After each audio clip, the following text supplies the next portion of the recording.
The man was a cartoonist number one. Yes, he had an interesting male-female life as well, but that's not exactly the documentary of a cartoonist that one needs to have. My name is Kevin Miserocchi. I run the T. and Charles Addams Foundation, which protects the work of cartoonist Charles Addams. And I thank you for the invitation from Jamie and Tom for the Chronicles of Podcast. This will go down in history. I can see this one coming.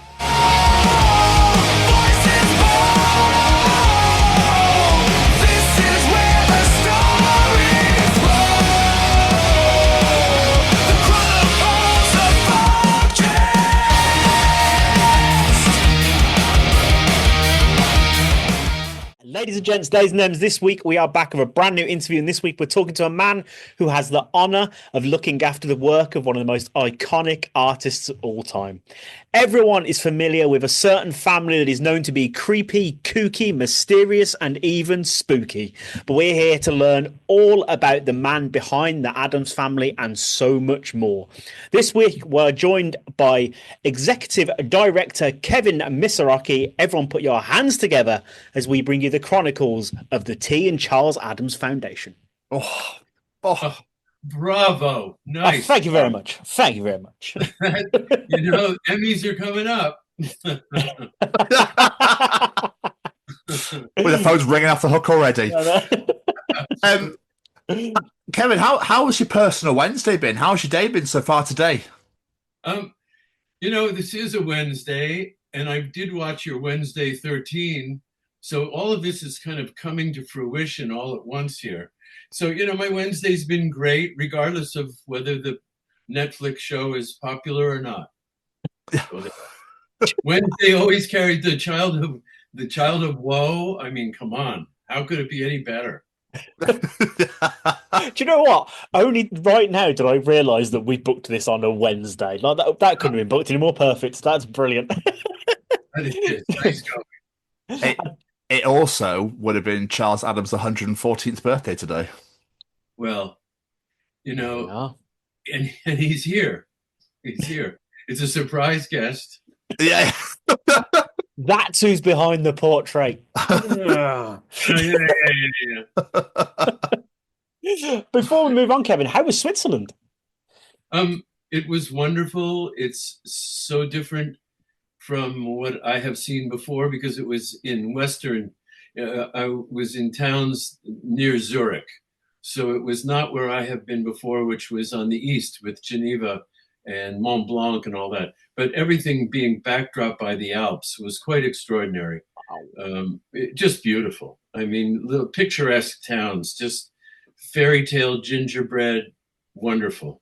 And good friends who I was visiting. So it was sweet. Amazing. I'd love to go there. Yeah, absolutely would. So basically, to start this conversation today, we really need to know how it all started for you. So where did that initial love for Charles Addams and all of his work come from? Where did you discover it? It is kind of an involved story because what happened is I wasn't going to look for this, and it was an accident that I even met Charlie because at the time I met his soon-to-be wife.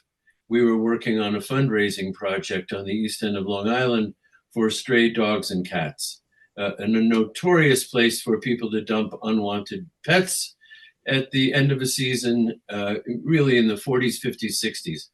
And then they became pack dogs, wild animals out there. So it was do-gooders got together and we formed this animal rescue fund, ARF. So in the process of doing fundraising with her, I had met Charlie, but I didn't put it together, and no one said we didn't say what we did. We were just having cocktails. It was stuff, and nobody talked about jobs. They were of that ilk that they didn't discuss work at all. And so, process of sitting there in what became T's office, Mrs. Addams' office, I noticed that there were these black and white drawings on the walls everywhere.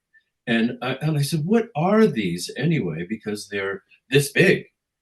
And, she said, that, well, those are Charlie's drawings. And I said, oh my God, you mean to tell me that your boyfriend is Charles Addams with 2 Ds? That's who he is, that funny man with a little bit of a lisp and a little crazy sense of humor?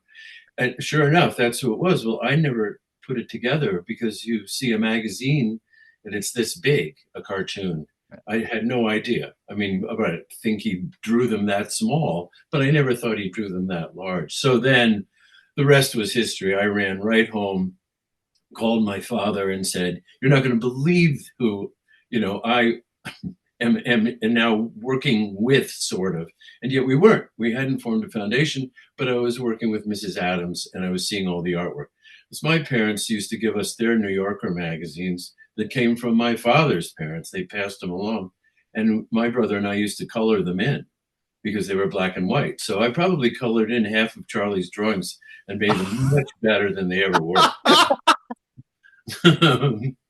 And so, off to the races. We, Mrs. Addams and I became such good friends that several years after Charlie died, he died in '88, we finally formed a foundation because we had gone into New York, removed several thousand drawings from the apartment that were just in boxes sitting there, and moved them to an attic in Long Island where she lived, and then where I and my partner eventually moved in and lived on the property, and eventually helped her leave the planet too. So it was a very sweet and accidental event that happened, that she and I would form the foundation together as trustees. I never imagined it. I was a landscaper, I had a good time planting trees, but then to do this, I had a career before that probably gave me the background of art and to be able to do this and accounting. So to run a foundation, you need accounting and you need the knowledge of art. And the love of Charlie's art was just so easy. That's a no-brainer. But to have all of those in front of me, thousands of pieces of his art in flat files, just go through those every day. It was just so much fun. And to create the databases and do all that stuff that is required from scratch. So she and I formed the foundation not until 1999, 2000, and then she died in 2002. So the rest is just been mine. That's absolutely correct. That's mad to think if you didn't have it in you to, I want to do something for these cats and dogs. This never would have happened. No.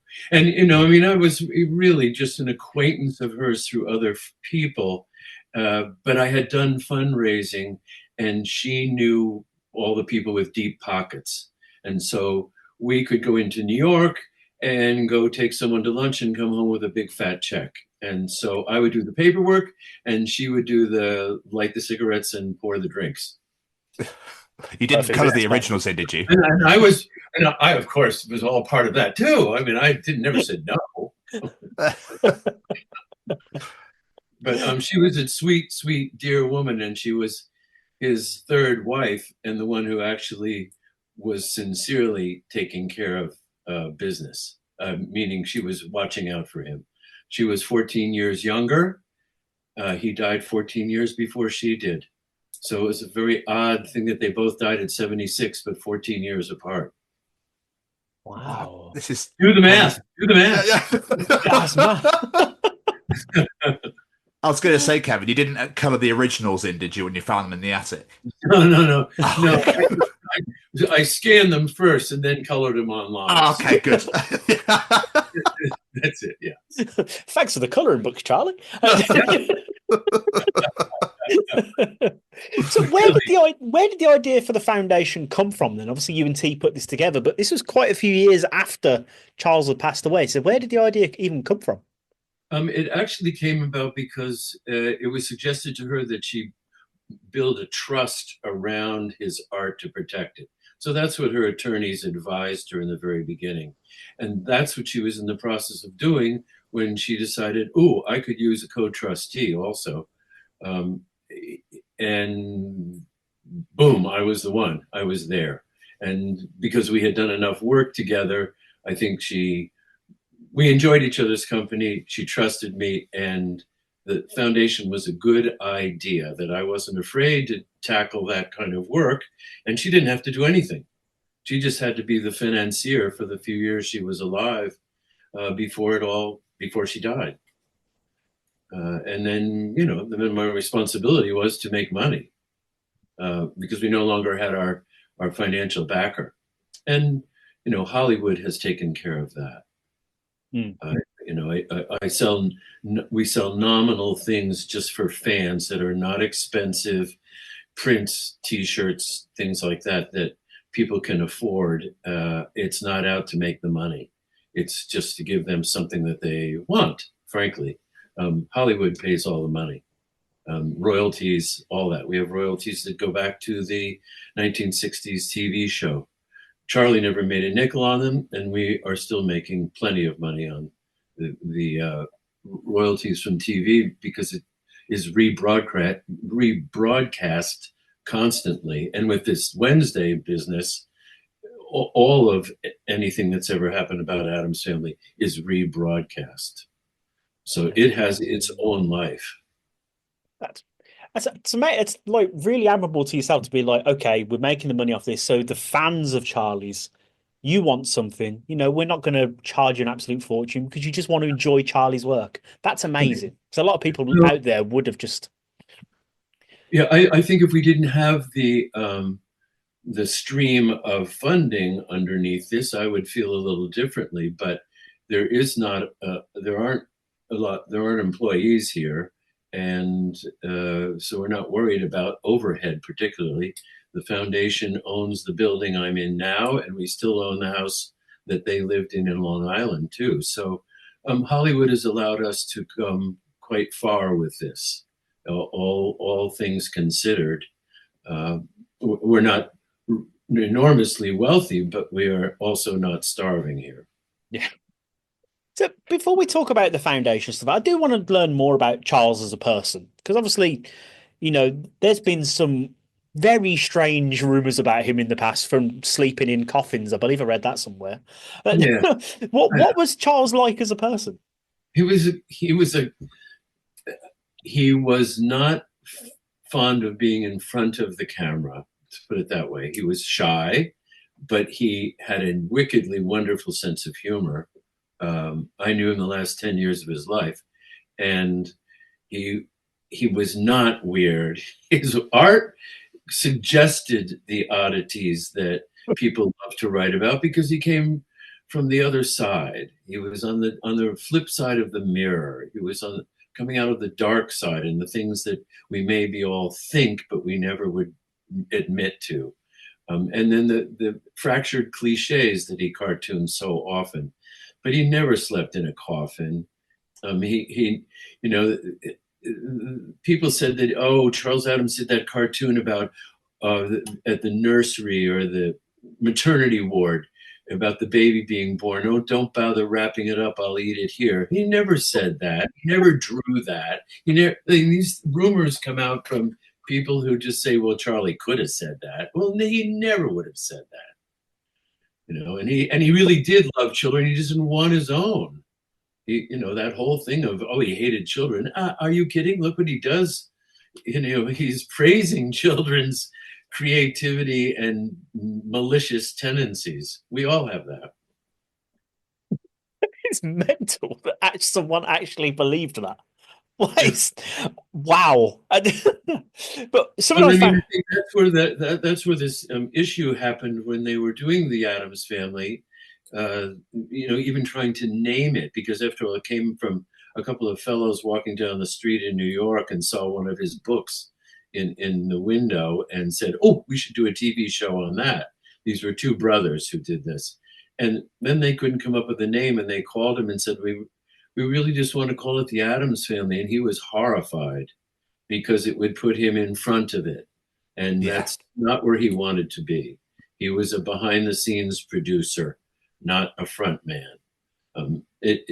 He already had a great social life. He didn't need that notoriety at all, and he hid behind it. Most people didn't know who he was anyway, and he had a private social life with a lot of very famous people, bon vivants. He traveled very well in that circle. because he was charming, and he had a ton of women friends. He was a man boy, or a boy man, however this works. A man with a big twinkle and a lot of fun. So he had a lot of girlfriends. I was gonna say, And boy, male friends too. Don't get me wrong, but the women far outshined the men. As I said, when I was doing my research on Charles, the amount of places that said Charles, lady killer, like everywhere was talking about him being an absolute lady killer. Like, Yes. I believe I read he dated Jackie Kennedy. I think I read somewhere. It's like, wow. Yes, his and in fact, she lived. Her sister-in-law, that is Jean Kennedy Smith, lived across the street from us in Sagaponack, where Charlie lived for a short period of time but died. T bought a new house and it was tucked in back in the woods. So, but across the street was Jean Kennedy Smith, and it turns out that of several months after Jack was assassinated, Jean and her husband said, Charlie, you should take Jackie for at least see her, go out. You're the type of person. And he was. She actually was shifting gears. After all, she married Aristotle Onassis, who was a good deal older, that father figure, kind of protectorate. Charlie was certainly not going to protect her, but he was of an ilk that they could travel in the same circles and he would be acceptable, and so would she. So it wasn't going to last forever.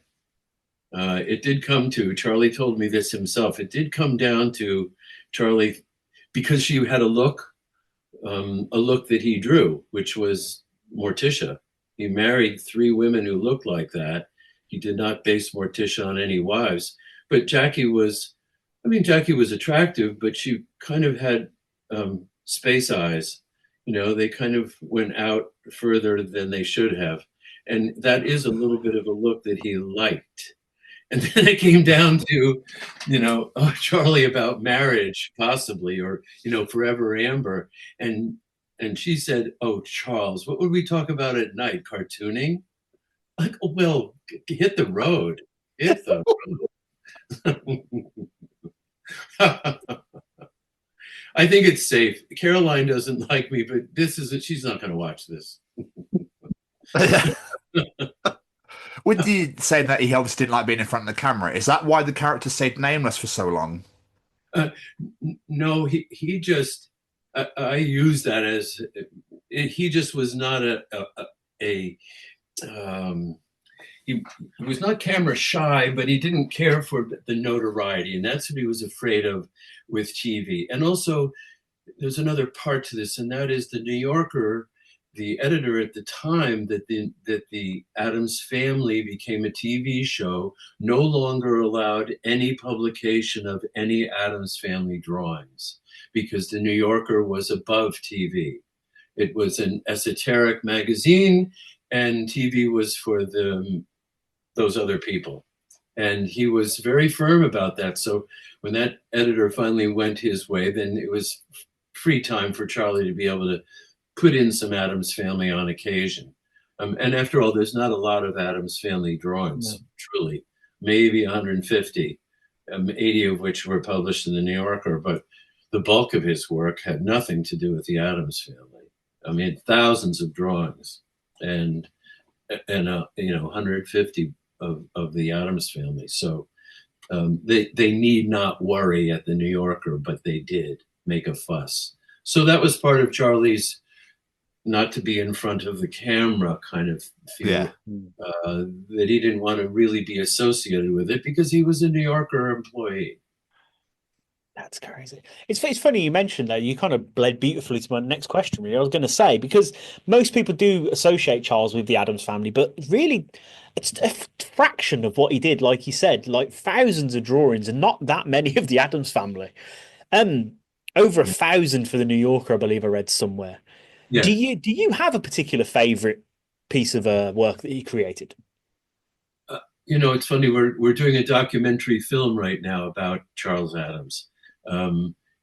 Amazon is backing it.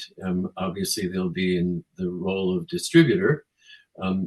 They're not really the producers, and I had to make a list of my 10 favorite or 20 favorite, and I have a lot of favorites that are unpublished because of looking at how he actually performed his craft. So I think his rough drawings or his preliminaries sometimes are even more interesting. But he's got a whole series that we actually put into a book about relationships, and it was called Happily Ever After, obviously. And because Charlie did like to observe that part of life that men and women all go through. And he had experience with one wife who was probably could have gone to jail if we had the right time, just because she was a bad girl. She just was bad. She just was naughty, and she just misbehaved. And she became a member of your country. She married a lord, and she used Charlie to get there. So she complained. So Charlie had his full experience of the good and bad sides of husband and wives, and how to. The gist of the book is they fall in love, they see each other, they date, they marry, and then what to do with the body. And that's the gist of the book. So, and most of the ones I really love are of that ilk, because they're very funny. It's what the husband would like to do to the wife. There's every imaginable way of murdering each other is brought out in Charlie's work.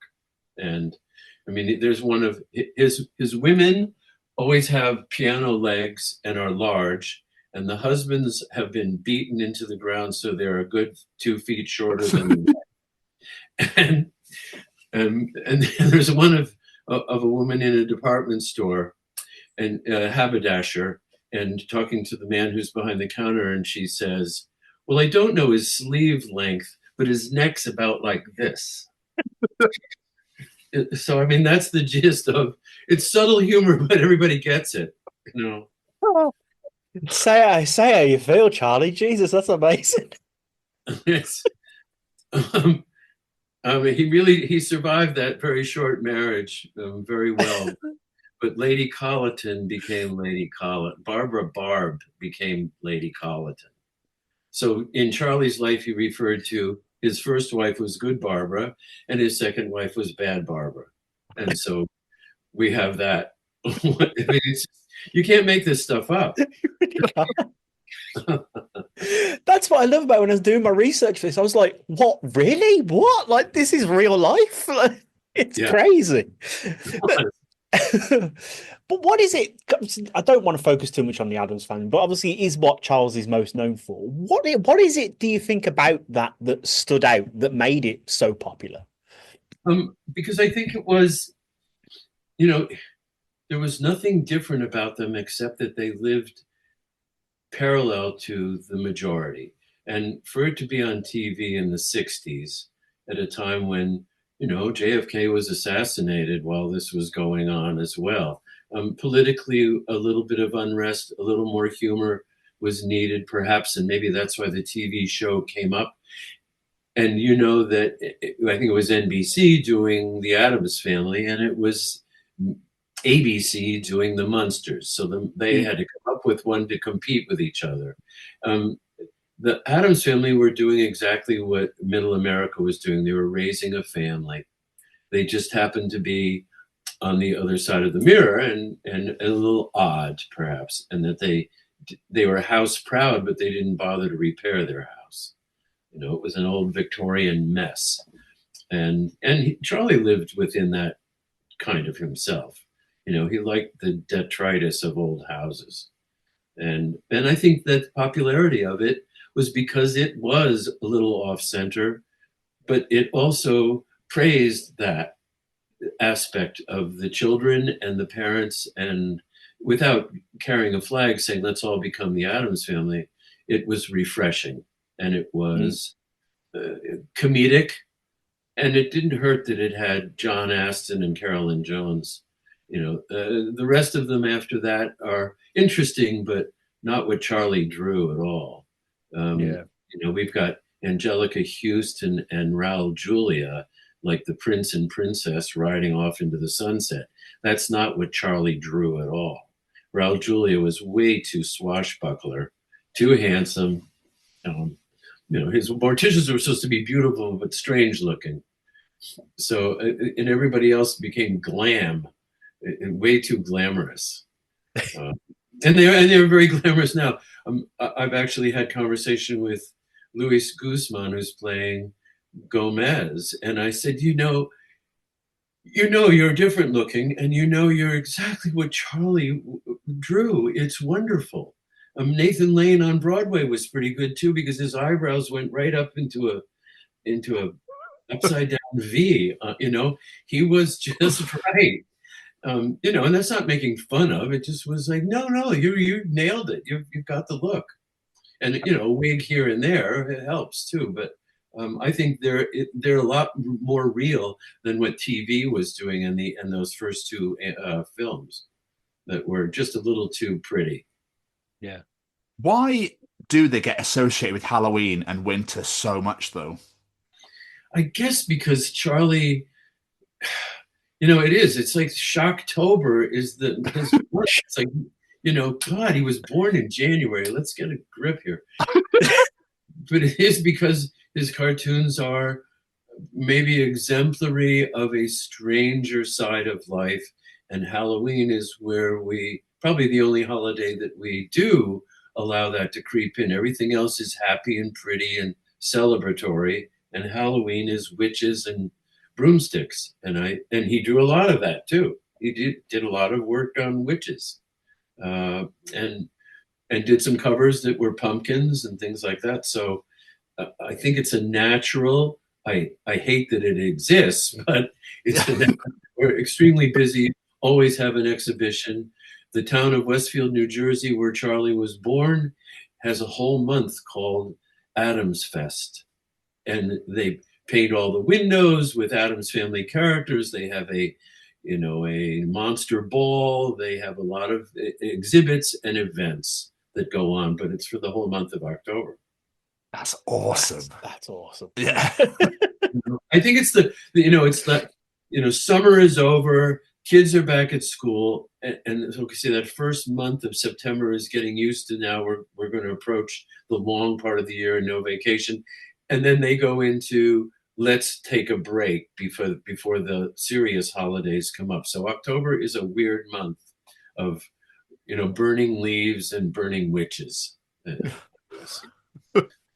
guess that's the way it goes.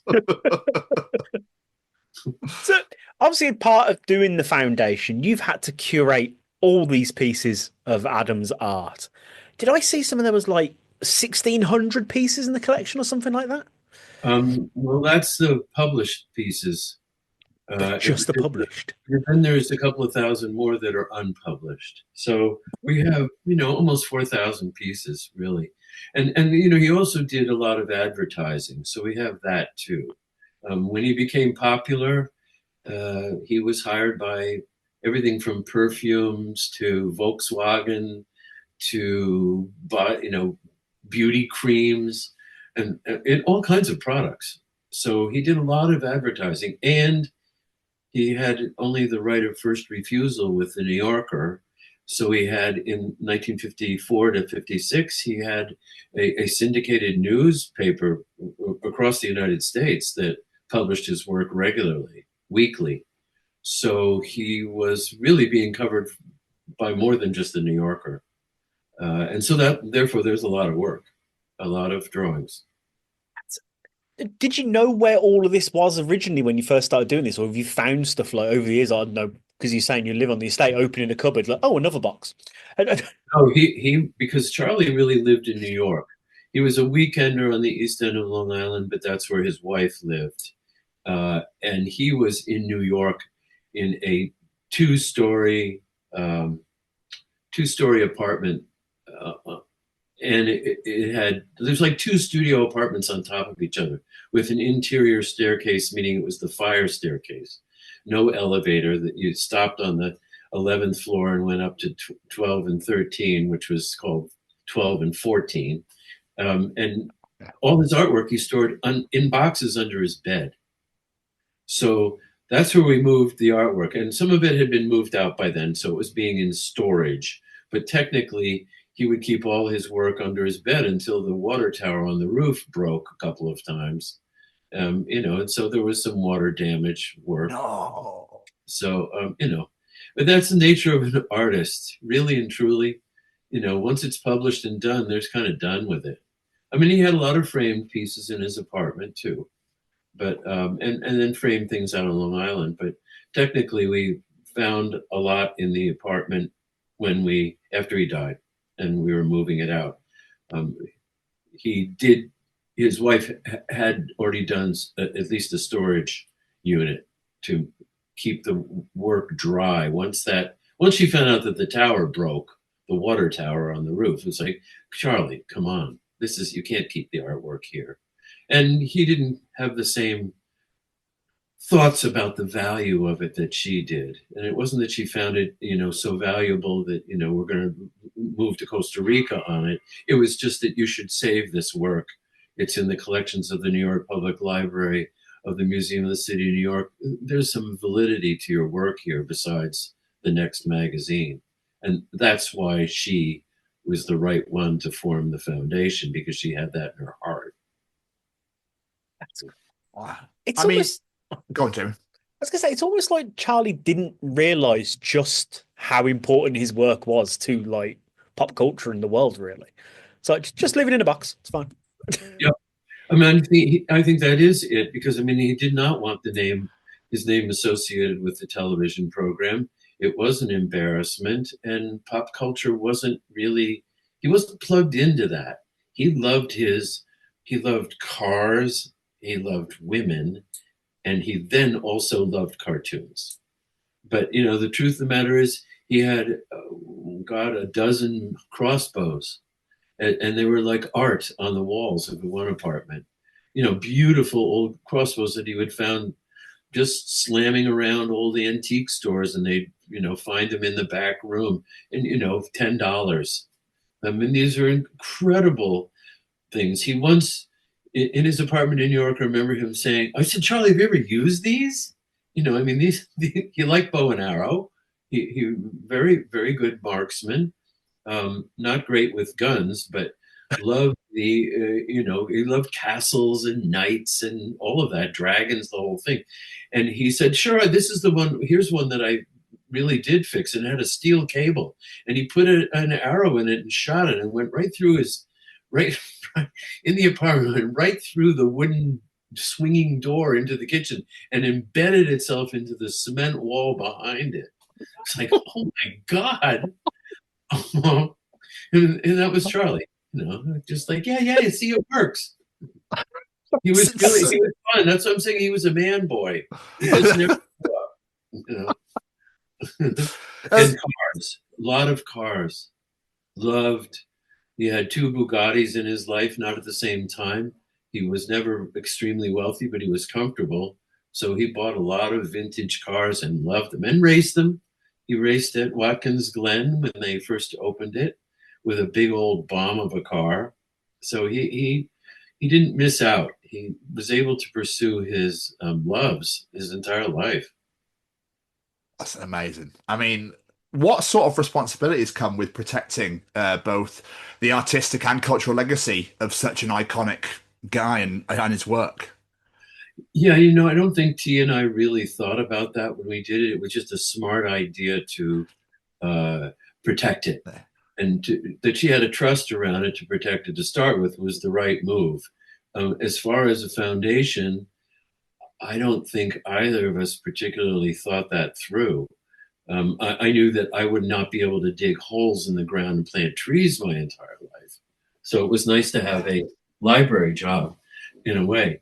But I never realized the challenge of the financial challenge and the keeping it together. And we lived on the east end of Long Island, waiting for a Category 2 hurricane to put us underwater. And when I'm storing millions of dollars worth of artwork, and I needed to have it because I curate exhibitions and send it out, so I couldn't have it in a salt mine in Kentucky and expect to go there and make a curate a show. So I had to keep it where I was. And, for all those years, we were stuck. My partner and I sweated that out for 15 years there. When Mrs. Addams was gone, we didn't have any money. We had all the artwork in the world. And then along came Hollywood, and it's like, okay, that's it. So I hauled off and bought the house that I'm talking to you from, which is high and dry in New York State, built on solid rock, moved all the artwork out. And it's safely stored, flat files locked, control. But I mean, it was really bad. Talk about Charlie and then water. It's a constant threat his entire life and beyond Charlie's life. So, but it is great fun to have it.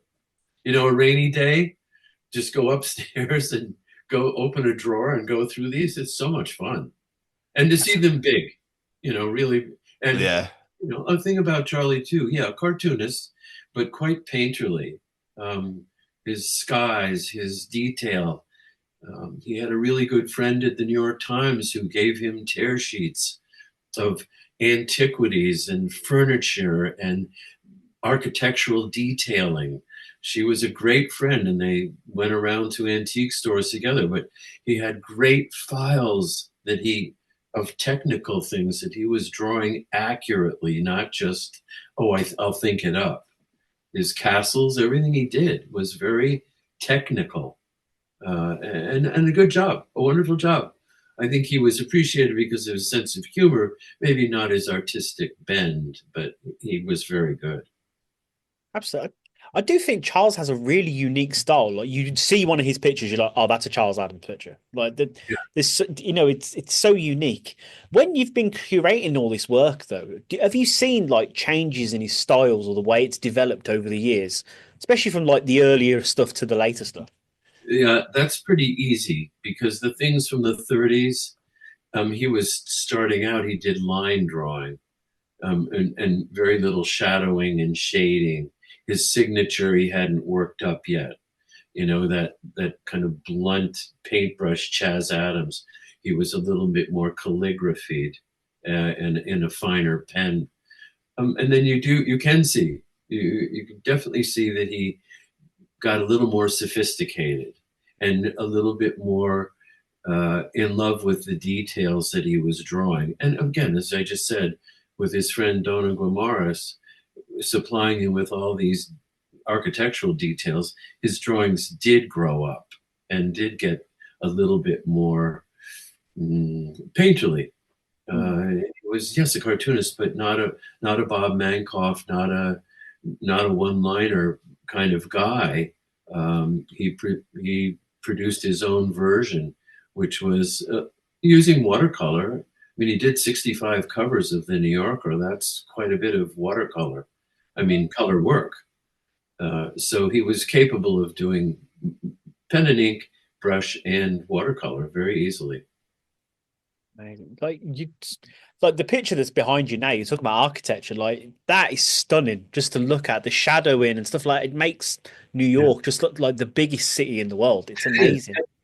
Good. Don't destroy it. That's good. I just knocked the city down. Yeah. Yeah, no, but it's wonderful. And the sense of light, that's one thing that he was really good at. I mean, among others, but his sense of light and shadow, I think, add such drama to otherwise just a funny cartoon. So it's got two things going on for it, artistically and humorously. It's amazing. You mentioned like the exhibits a moment ago. How much of Charles's stuff do you send off to these exhibits? Because you've got a lot to pick from. We do. I mean, and curating, there always have to be a few Addams Family included, but we have done shows that maybe cover 6 or 7 different subject areas that he was strong in, and maybe a color section as well. It is fun to shuffle them. But very often it has a theme, or it's a time of year that someone's going to have it. This Halloween thing is always an issue. We opened when Comic-Con was born in San Diego several years ago. We were invited to come for the opening, an exhibit there, an Addams exhibit, which I always thought was a little peculiar because it had nothing to do with Comic-Con, really and truly, not what we take for granted as Comic-Con today. It's a completely different subject matter than space and all of that that's going on at Comic-Con. But it was fun to be there, and it was fun to see the reaction of people who were not expecting to see that type of exhibit. Most often the exhibits we do, people are expecting to see Charles Addams. Comic-Con, they didn't have a clue who that was anyway. And a lot of people don't know who Charles Addams is. I think our documentary that will be out in 2027 will help flesh that out a bit, that there was a real honest to goodness, sweet man behind all this craziness. He would shudder if he saw what was going on today. I was just thinking that, and I was like, I bet he'd hate this. Yeah, I mean, he would probably go climb into a coffin and close the lid and have a nap, because we all know he slept in one. Is there any moments though where you're walking around and you look at things and you find things and still think, and does it still like blow your mind to this day that this is what you get to do on a daily basis? Yeah, I mean, I am really lucky. I mean, it's just the whole happenstance of everything that happened, that T and I would be friends, that we would even form this, and that I can, they're going to have to drag me out of here. I'll leave talent on the floor, because I'm not giving this up. You got to be kidding. I mean, it's a great gig and it's a lot of fun. I mean, I'm not selling coffins, I'm selling humor. Yeah. And I love it. So it makes the day very easy. Yes, there's business involved that is not fun. But the truth of the matter is it's all about Charlie's work. That's great. I thoroughly enjoy this. And I do have to pinch myself every so often because it just is too unbelievable. Is there any pieces that you've looked at over and over again where you still find new things about as well, like things that you did? Oh, I didn't notice this, or I didn't notice that. Well, there's a whole issue with the character called Thing. Thing is not a severed hand. Thing is an actual character, and if you take the time, it's in 35 of his published Addams Family drawings. It's usually just from the shoulders up. It's a shy little weird character. So TV didn't know what to do with that. It wasn't like now with AI where you could have a character zooming around on the floor, coming out of a hole in the ceiling. And so they invented that Thing was so shy, it had boxes around the house. And you can see it's not a hand, the whole arm comes out on TV. And in one of Charlie's drawings, he's got it coming out of a Victrola, which is how they started that whole issue. That Thing moved around behind the scenes and was extremely shy. So I have, the very beginning, I probably noticed maybe 15 things, and now it's up to 35. So yeah, I've looked at more details and found, Thing is in that drawing too, that he always included it. Or in fact, he even said to describe Thing, I think that it wasn't sure of its sexual orientation anyway, that Thing was, not particularly a male or a female, but, just a character, another little weird character. So yes, I do notice details in more and more looking at drawings or maybe considering them for exhibit too, or publishing. Really examining them for a particular reason to use them. So when people do go to these exhibits, like what's something you hope people take away from these? Because obviously you're showing a whole lot of what Charlie's done. I guess we want them to know that there was more than the Addams Family, and that he really did have quite a body of work that was, in his estimation as well, much more important than the Addams Family. It's wonderful that they did what they did, but he never appreciated a lot of profits from that. It was TV, and he got a very small percentage of a royalty after they were finished sending out the last phone bill, he would get $27.14, that kind of thing. Like really nothing. So Addams Family just didn't really turn him on particularly. He loved his characters. He loved putting them together, but he was a cartoonist. He wasn't a Hollywood guy. And so that's the most enjoyable thing, is putting Addams' drawings into a staid institution of a large museum and having people laughing fully out loud, shaking the walls. It's like you don't dare do that in a library. And the museum is just as bad. It's just everybody whispers and walks around on eggshells. And you hear uproarious laughter. That's great fun. It means they got it and they're having a good time with it. And, when you have one of those little guest books, the comments are quite wonderful. That I never knew that's who he was. Thank you so much. That's my job, not Hollywood. My job is to exhibit his work worldwide. And so we are. We've had our setbacks too. We had COVID. It kind of set everything off for a couple of years there, of not being able to do new exhibits. And I've done a lot of little local stuff. We had the Addams Family musical. It opened in Australia. I was invited to then bring an exhibit there to coincide with the run of the Broadway musical in Sydney. And so we were at the museum there, and it was very different and a lot of fun. And those people were not, Sydney was a peculiar city for the musical to start with. And then to have the museum, which was known for its antiquities, to have an Addams show. It was a really bizarre event to have both the musical and this guy, exhibited there. But we had a great time doing it.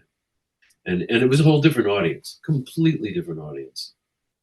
Love that. So you've got the book as well, an evolution that you did in 2010, I believe. What inspired you? Is that just another way of exhibiting more of his work? It actually was done because we were doing the musical. So okay. It opened on Broadway in 2010, and we designed the book so that it would be launched along with it.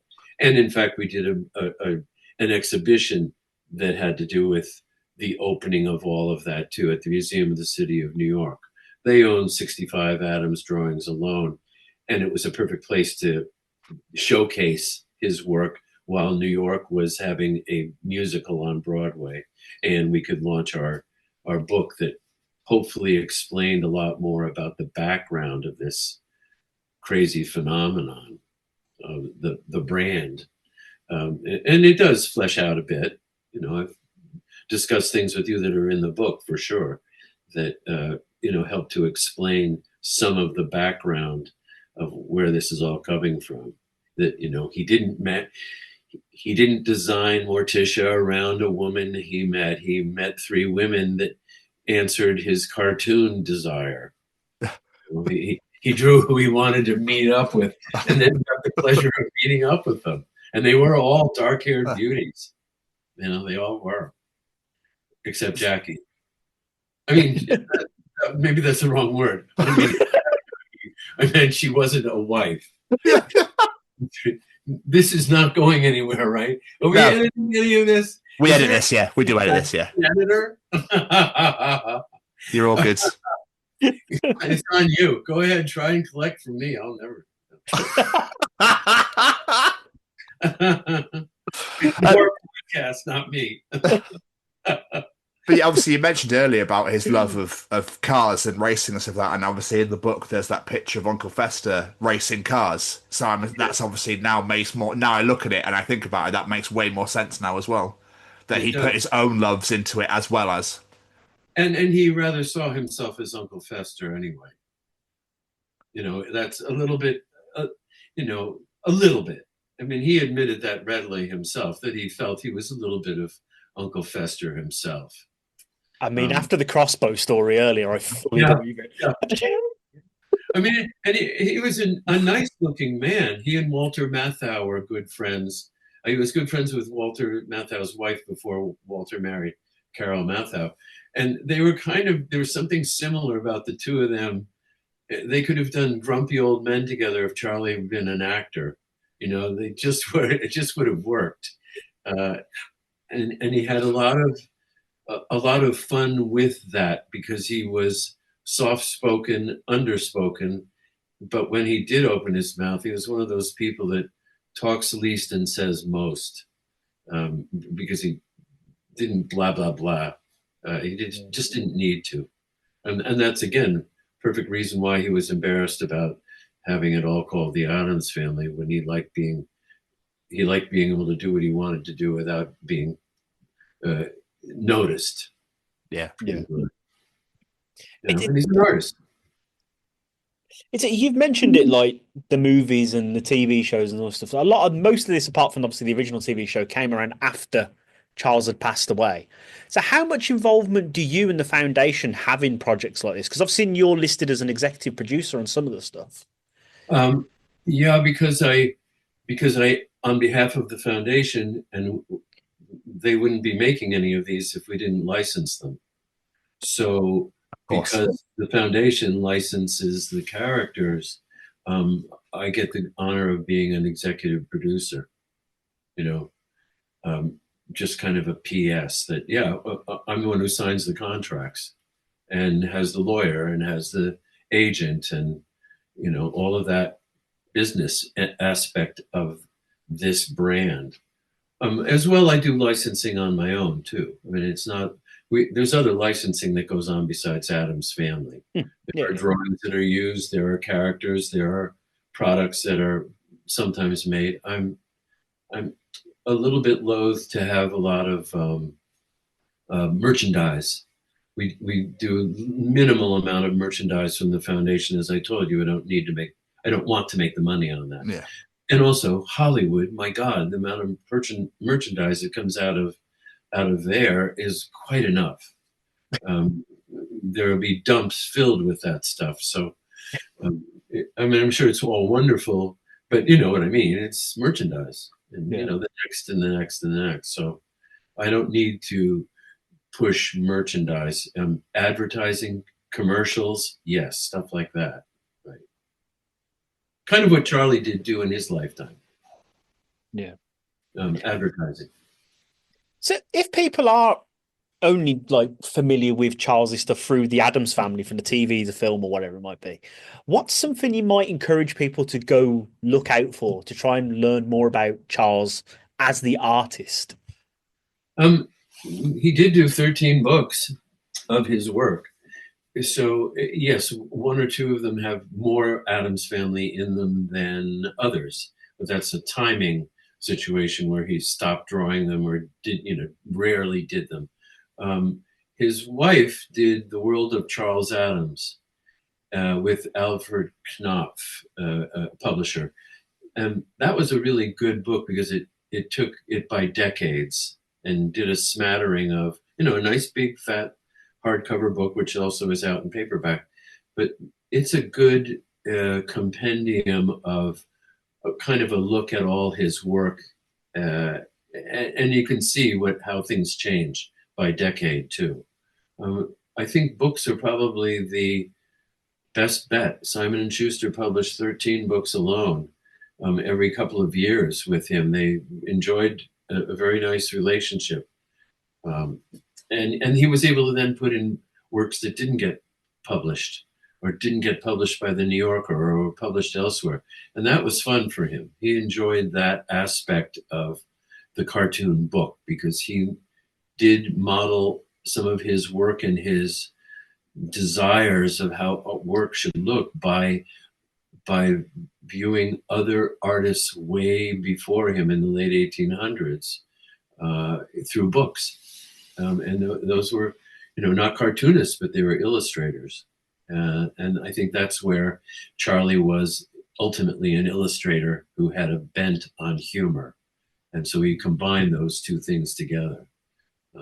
He was very intrigued by a couple of old artists who drew very detailed drawings in the darkness that he would. And of course, I'm sitting here scrambling for time, trying to figure out what the names of those people were. One was Dore and I forget the other guy, but these are late 1800s artists, and they were very influential in his style. Amazing. Just from talking to you today and from doing my research before this, I definitely am going to grab that book because I really want to learn more about Charles, because some of his cartoons I was looking at are so funny. There's one I saw of Medusa and her hairdressers. Yeah. I was howling. I was like, this is so funny. And, people need to know about this that don't already, because they are absolutely brilliant. There's so much more to his work than the Addams Family, like you said. Like, I cannot wait for this documentary to come out as well. I think people need to know more about this. Yeah, the documentary is is featuring a lot of cartoon work. The man was a cartoonist number one. Yes, he had an interesting male-female life as well, but that's not exactly the documentary of a cartoonist that one needs to have. It's his work. The body of work is what made him who he was. And what charmed the pants, I mean, not the pants, charmed the women who, that's really close one there. Charmed those women who all flocked around him. This is a man who, in New York City, you could write a note. This is in the late 40s, early 50s. You could write a note from the west side of Manhattan, and it could be delivered by that afternoon. And we have not only all of Charles Addams' little black books that men carried in their suit pocket from 1955 to 1988. That's 33 years of, actually 1952 to 88. That's all the 36 years of dates. And sometimes there's two in a day. I mean, a lot of times there's two in a day, like lunch and dinner, different women, and notes from across town saying, Charlie, Ralph will be out of town until Thursday. So there was no such, Charlie was servicing a lot of accounts. Frankly. I don't think you could have put that any more gentlemanly if you tried then. That was beautiful. No, it never. No, there's no way around this. He was a great lover. He just was, and his first wife wasn't maybe so happy with that, and his second wife really was ultimately using him for other purposes. And his last wife, T, he knew in the 40s, and they did not marry until in 1980. They knew each other all that time. They socially saw the same people. But Charlie needed to have someone to speak up for him. I'm sorry, did I say something? No, the painting almost went, the thing almost went, the drawing almost went behind you. Oh, is it? You just smacked straight into it. So I was just a bit like, shit. Let the chair go over. Yeah. Okay. Yeah. Okay. Oh, God, my heart then absolutely went. No, sorry, I didn't mean to cut you off. You can tell we do our own Hollywood here. It's not exactly professional. Oh, it's super. It's those damn makeup artists and hairdressers. Yeah. They're playing a rough game behind here. But how do you feel that Charles's work now still stays relevant to the younger generations? Do you think that the movies that came out in the late 2019, 2020-ish, and Wednesday, the show on Netflix, do you feel that's bringing in the younger generations? I think it works. I mean, I've always thought it would be nice if when they do these Hollywood openings, they actually booked the original artwork to be in a museum, at the same time. But that... Yeah. They're two different animals here, and I think my job is to continue to educate the public about his work, regardless of how it's being altered. I understand we're in the 21st century. The delightful little girl who likes to board up her brother in the wall might be it's a little more extreme now that we have a 24 or 5-year-old woman playing a young girl. So yeah. I don't know how far this goes, but there is season 3 being filmed in Ireland, starting in February, I think. So it does have a life unto itself, loosely based on the cartoons. The writers do their best to try and give a little nod here and there. But it is moving into a pattern of contemporary storytelling, and Charlie's is probably a little more antiquated. I would say his subject matter of his cartoons, though, aside from that Addams Family, are very valid today. It's the same. Also, we just keep repeating the same mistakes and wonderful things that we do. Every 20 years or every 5 years now. It's just getting tighter and tighter, and worse and worse, or better and better. I don't know. But, I think the cartoons are valid. When you read them and see them, they still make you laugh. There's a good reason that, men and women still do think of grabbing each other by the neck once in a while. And I think that those are pretty valid. And that's just one example of one area of his work. It's a cartoon. It's there to make you laugh. It's to lighten up the day. And that's what cartoons are for. That's why the New Yorker was so popular with that, because they didn't have funny stories. It was news and intelligentsia writing articles. They needed to lighten up some of those pages, and so they did. He would do work, and they may not publish it for 3 or 4 years. They keep it in their bank until they had the right issue of the magazine to put that drawing in. So it was up to the editors there, frankly. Amazing. I really hope that people take away from this to go check out Charlie's work, because it is absolutely incredible and stands the test of time, like you said. Yeah. But what's next for the foundation? Have you got anything coming up? Any events, exhibitions, anything like that coming up? Not really. This is the time of year we start actually working on it. We used to be so that we were 2 or 3 years ahead. I have a couple, but they are 2 years down the road. But most of the ones I've been doing have been smaller, a little bit more localized too, and not those big trips across country anymore, or at least not yet. There are some nibbles at the door, but quite frankly, we're just sort of coasting along. And with this documentary, a lot of focus is being placed on that to get it right and get it in the can, as it were. And get it ready to come out. And then it's the scripts for season 3, that sort of thing I have to review. We're going to be working on a 3rd animated film with MGM as well. They did have 2 before. We're doing a 3rd that's with completely different writers, producer, director. Everybody's different. And I think quite creative, quite different, very different.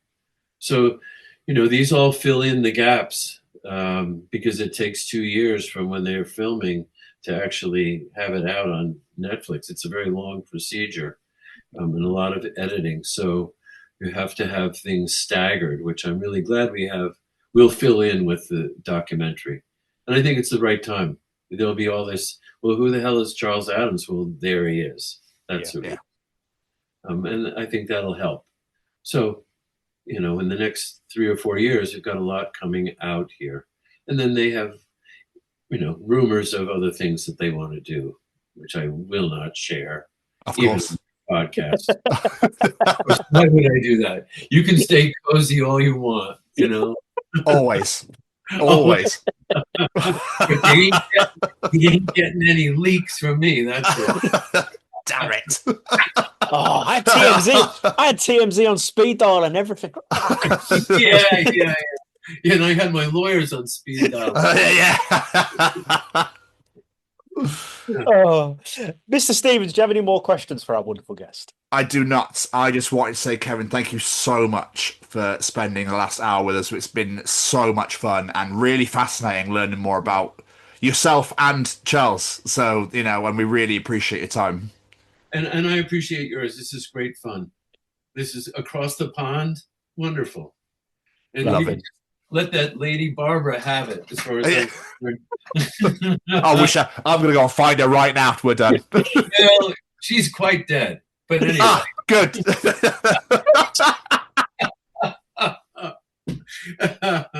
Anyway, I thank you for the invitation. I love you. I love your podcasts. They're great fun. I am very different. I can see that from what you normally regularly have in there, and they're wonderful people. Very different subject matters. It's just so much fun. What we love. Got a smattering all the way across the arts here. It's what we love. Everyone has a unique story, and we love to hear them. We absolutely do. It's incredible. Thank you so much. Seriously, it's been so much fun chatting to you. We'll definitely have to catch up soon. Definitely. Good enough. Thank you so much. No, at all. You take care of yourself. Have a wonderful rest of your day. Thank you so much, Kevin. Cheers. Bye-bye. Well, welcome to the 201st edition of the Chronicles of Podcast. We are back for another week again with the Addams Family Foundation. We have Kevin from the Addams Family Foundation. I'm not going to butcher your surname again, Kevin. Don't worry. I am not going to even attempt to fucking destroy that. So, yes, welcome back. Another dish, James. Another dish in the bag. I don't know what people expect you to do with your time off, but there we are. Well, I say time off with your injury. You know, because you know, you weren't sick, you were injured, so a bit different. Is all I could say. Do you want to go show this to your boss now while we're waiting? You know, you can have a chat with me if you want. It's absolutely fine. I don't mind. I'm waiting. It's fine. I don't mind. Yeah. How you doing, guys? Yeah. Right. So if people could just get a life. Anyway, Jamie, I want to bring this little story to you. I say it's a story. I was back in London a couple of weeks ago, like I mentioned, when I went for a coffee with Latifah. Anyway, I was at Ealing Broadway Station heading back to Heathrow to come home. Now, I want to know what you think of this. A gentleman got off the tube wearing a bright pink jumper, and I mean illuminous pink. Okay. Yeah. Bright purple shorts. Okay. So pink jumper, bright purple shorts. I'm not talking fucking plum. I mean bright purple. Okay. And bright blue socks. No shoes? Well, of course he had fucking shoes on. Just checking. Just he had trainers on. Pink jumper, purple shorts, blue socks. First of all, I mean, you rock it, son. You do what you do you. But have you had any sort of fashion faux pas back in the day where you were like, this is the coolest thing I've ever worn in my life, and now you look back and go, what the fuck is that? My entire goth phase would answer that question. When I walked around with the trousers that were so baggy they're dragging the mud, with the pieces of fabric that would link the two legs together and fucking sweet. What do you mean? Like it was by pieces of, I don't know it's a word. It was like basic pieces of ribbon that had like clips on them that clip on each leg. Like to put your legs together? Yeah, they like went across the legs, yeah. But they were baggy enough that you weren't like, shit, can't I was going to say, isn't that dangerous? Like, you must put fucking Smarties tubes on your legs. Do you know what? I don't really want to stride or walk properly. I want to fucking just like teeter-totter like I'm fucking, a penguin. Love how they walk. I've always wanted to walk like a penguin. It's been my dream. I had those trousers. I had my black shirt with my yellow dragon on it, which Claire loves to rip the shit out of me for all the time. Yeah, the classic Hawaiians. We've been there before, yeah. Oh, I think at one point I walked around with like a sleeveless black vest sort of thing to go with my dirty goth trousers with my leather trench coat. Why did we love jeans that were just fucked? I mean, now they don't wear any jeans. I think they've got so many fucking holes in them. But like the jeans we had were so baggy, but they were like ripped around the rim at the bottom, but we loved it. Lena owns a pair of those now. And I was like, this was incredible. You are me when I was a child, but I can see why everyone really got pissed off at me for these jeans because that noise is really annoying. They're dragging across the floor. Has as many chains off us as possible, many spikes we could put on. Yeah, love it. I had a bike chain on mine. I remember why? I don't fucking know. I remember at one point I had a pair of jeans that I'd covered in patches and badges, including a no drinking water from a train, which I'd somewhere found and attached that to around my crotch area because, I'm so cool. I had a random metal necklace, was what I called it. Basically, any bits of random metal, if it could go on this necklace, it was like to around there with bottle caps, bits that I'd found. Fuck knows. Yeah, you shouldn't have asked me this I question. asked you for one thing. I didn't realize I'm going to get your whole fucking life story. Basically, my teen years were a weird time with my Cheerio lip ring as well. Just remembering about that. Jesus Christ. What? I had a lip ring, and instead of it going like over my lip, it went through like the Brett piercing. Then it was a hoop there, like Josie Scott from Saliva. If you remember that back in the day. Yeah. It was one of them, and one person turned to me and went, "Have you got a Cheerio stuck to your lip?" And that never lived it down. It was called the Cheerio from ever Oh, then. why did Cheerios never do that? Why did Cheerios not actually think of hula hoops? I don't know. I mean, that would look weird. Hula hoops are quite thick, aren't they? I would Crispy. actually, yeah. That'd be quite odd. Yeah. Yeah, I got a Or lot maybe of the weird David lips like that. Draymond the hula hoops. I know some that did David Draymond piercings. Didn't they get caught on something and ripped out? Or was that like another Marilyn Manson rib removal story? So I know we took them out, obviously, but I don't know the reason why. Possibly. They were great though. They were great. But I remember back in the day, everyone was like, they are so cool. I want them. I used to love them. I never can't did it. stand them anymore, but still. No, yeah. So, But yeah, basically me, age 13 to 16, was just a walk-in fashion faux pas at any given point. fair enough. Yeah. Fair enough. I think I was the Hawaiian shirt. I think that's the only thing where I was a bit like, what the fuck am I doing? But other than that, I just wore like I say normal clothes. Normal clothes. But I was just like, dude, you do you, mate. You do fucking you. Like, I'm not gonna lie though, as you're describing it to me, I just thought of Patrick from SpongeBob.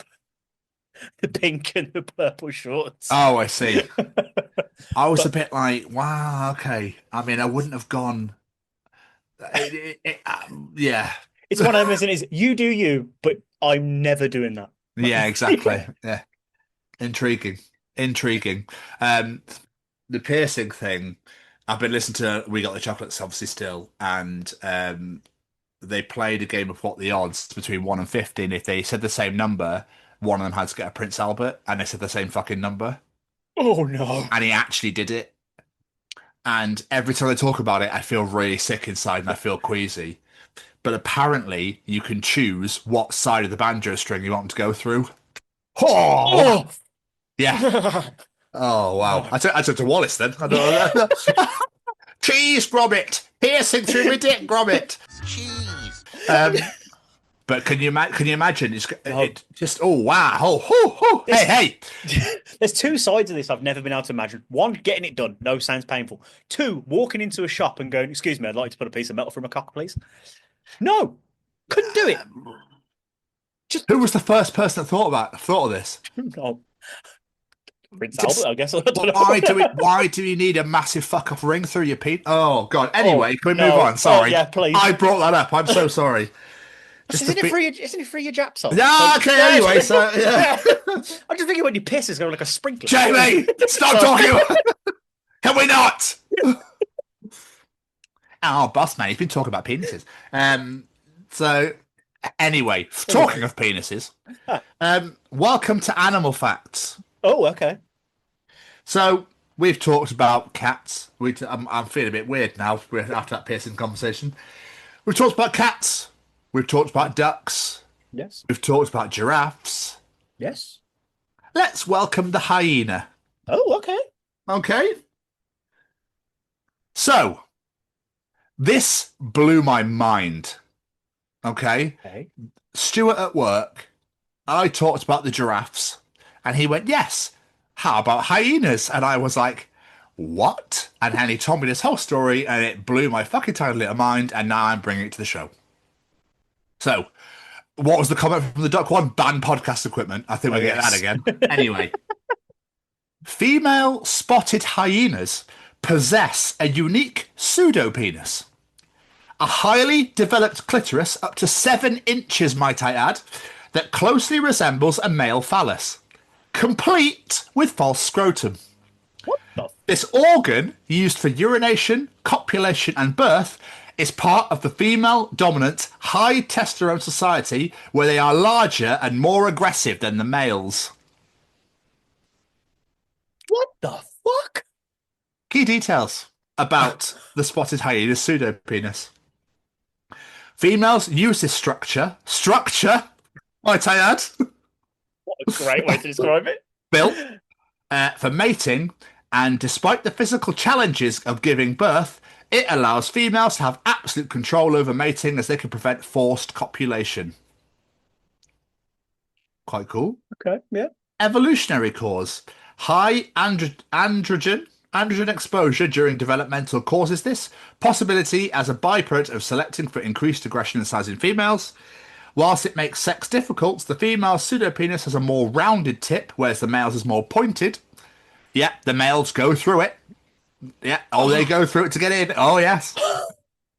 Risks. Giving birth to this narrow structure is dangerous and can be fatal, especially for the firstborn.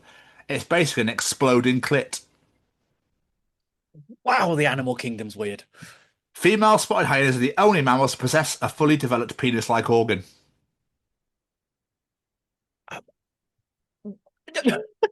What to add to this? It's actually a highly developed clitoris that can reach up to 70 centimeters in length, mimicking the male's penis in both size and shape. They also possess a false scrotum, like I said, formed by fused labia filled with fatty tissue, furthering the resemblance to males. Unlike most mammals, the female spotted hyena lack an external vaginal opening. Huh. Did not know that. Yeah. There we are. That must get really confusing for the male hyenas. Surely they'd know. I'd like to. Do you reckon they either have a scent, or they have something, or they realise because they're fucking beating the shit out of all the guys that they know it's a female? I mean, there's got to be something there, isn't it? I love the idea of them trying to go through. Like, what the fuck are you doing, mate? I'm trying to put my dick in. There's a dick in the way. It's like, yeah, I love how you doing. Oh, sorry, Dave. I didn't know. Fucking hell, mate. It did weirdly. After I read the story, come up with the story after saying, "Can animals be gay?" Yeah, which I found quite interesting. I might read that for next week. Copulation occurs through the pseudopenis, which requires the female to fully cooperate and retract the organ to allow the male to enter. This gives females absolute control of a mate choice. Wow, fair play. It's fucking cool. That's fucking awesome. If humans had it, yeah. You'd be like, right, I'm going to fuck it. I'm going to... This dick comes out, like, oh, fuck. Not love, sorry about that. I'll just go home and rethink my life. Wow. But the fact that cubs are born through that. Oh, wow, yeah. Oh. Why has this episode just been full of us holding our penises and thinking, I'm not holding it. My hands are here. Why are you holding it? Dick, what? Talking to me? That's fucking weird, that, Jerry. Oh, fair enough. I mean, we have been for 201 editions, so I mean, at some point you've probably played, flicked, scratched, or some way, shape, or form. But yeah, I just wanted to. It's come on, it's true. You know, it's the flicking bit. Oh, that's an interesting story time. I'm just going to flick myself in the bell end. That's going to flick my bag. What's the little? What was the thing called that they used to use back in the old days? The keepy uppy thing, but it's a bag, bean bag. Oh. What was that called? Hacky sack? Hacky sack. Yes. Yeah. Oh, that's ruined the joke now because I had to ask you what it was called. You just played hacky sack with your bollocks. I don't know how fucking low it is, but still, how much it swings. But yeah. I just want to be like, that's another animal fact for you. Bad podcast equipment. Yes. So maybe we should title the show that this week. That's fucking awesome, though. I love learning things like that. I mean, I'd love to know how David Attenborough would explain that one, but... and now we see the hyena trying to copulate. Oh, shit, he's gone for a male. How did he not notice? Tell you what, though, mate, it's made me look at The Lion King in a whole different way. Those three fucking hyenas. Just knowing this shit. That's why one was like... yeah. Did they have names? Ed. Ed was the dopey one. Shenzi, I think, was the woman. I can't remember the other one's name. I did know them, but I can't remember the other one's name. Be prepared. Anyway, yeah. Anyway, before I bring that wonderful treacher in to treat you all for the 201st, I stumbled across probably one of the greatest tribute acts ever. Oh, I love a good tribute act. You are going to love this, and I think this is going to be like your new favourite band ever. Okay. AC/DC have a tribute act. Okay. Called Gay CDC. Dirty deeds, done dirt cheap. Dirty deeds. They are a Los Angeles-based tribute act known as the world's first and only all-gay tribute to AC/DC. Formed in 2013, the group is celebrated for adding a campy LGBTQ plus twist to the testosterone-fueled music of the legendary Australian rock band. That's incredible. That is actually amazing. I don't know how this would work. I'm intrigued. I need to listen. Do you want to know what their 2026 tour is called of Australia? Go on. The Monsters of Cock Tour. Bravo. Fucking vo. That is fantastic. The founder was started by Chris Freeman, the bassist for the iconic queer punk band Pansy Division. While they remain musically faithful to AC/DC's high-voltage sound, they interpret the lyrics and presentation with a fabulous gay angle. For example, their guitarist wears a schoolgirl outfit instead of a schoolboy, and the drummer goes by the stage name Felicia Rudd. Fucking brilliant. They've done Bad Boy Boogie becomes Gay Boy Boogie. TNT is performed as PNP, referencing party and play. Big Balls is famously left unchanged because, as the band notes, it didn't need changing at all. No, not really. No. The band is currently active and touring internationally, including a highly anticipated Monsters of Cock tour in Australia with dates in Brisbane, Melbourne and Sydney. And I'm going to send you their logo. Please do, because that is fantastic. It's the Thunderbolt with the big pink wreathy shit, fluffy, furry thing over it. That's incredible. I love things that do that. Like tribute. It's amazing. Don't get me wrong, there's some great, just standard tribute acts out there. But when people like go, do you know what? Let's make this something a bit different. I love shit like that so much. That's fucking brilliant. Gay CDC. Plus, what? It's such an obvious name. No, it's there. That's fucking brilliant. So I didn't find it I found it last week, and I was like, I want to make sure this is real before I say anything. Fair point. Yeah. I want to make sure this is a genuine thing, because it came up on Facebook, I think, and I was like, no way. I went, I'll save that for later. Then forgot all about it, and I was like, I better check that for this week. That's fucking superb. They've got to come to the UK. That's incredible. You'd be all over that shit. 100%. That sounds like a great I bet they're a lot of fun. Yeah. 100%. So, anyway, James, let's bring old Treacher in, shall we? Oh, go on then. It's time for Callum's Treachings. It's time for Callum's Treachings. Welcome back to another edition of Callum's Treachings of the 201st. Jamie, what exactly is Callum treaching us this week? Not being able to see your own butthole seems like a serious design flaw, yet it's the case for most animals. I mean, do you know, I've never ever once thought, wish I could see my arsehole. Nor me, to be honest. I've never once been like, what is it? Is it everything right down there? Is it, you know? And that's why I don't understand the bleaching. No, I don't. I just. I listened to another animal fact for most animals. I think any giraffe. Could your giraffe see its own? Could it bend? Can its neck go backwards? Does it? Can it go? It does go under because it eats. Does it go under? I wonder if you can see its arsehole while it's down there. You never know. Next week's edition. So, animals that can see their own butthole. Go on, David Attenborough, do a fucking documentary for that one. Go on, I dare you.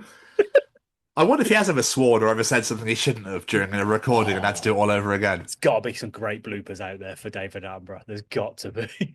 He's getting close to the big three digits, isn't he? He is. It's this year, isn't it? Yeah.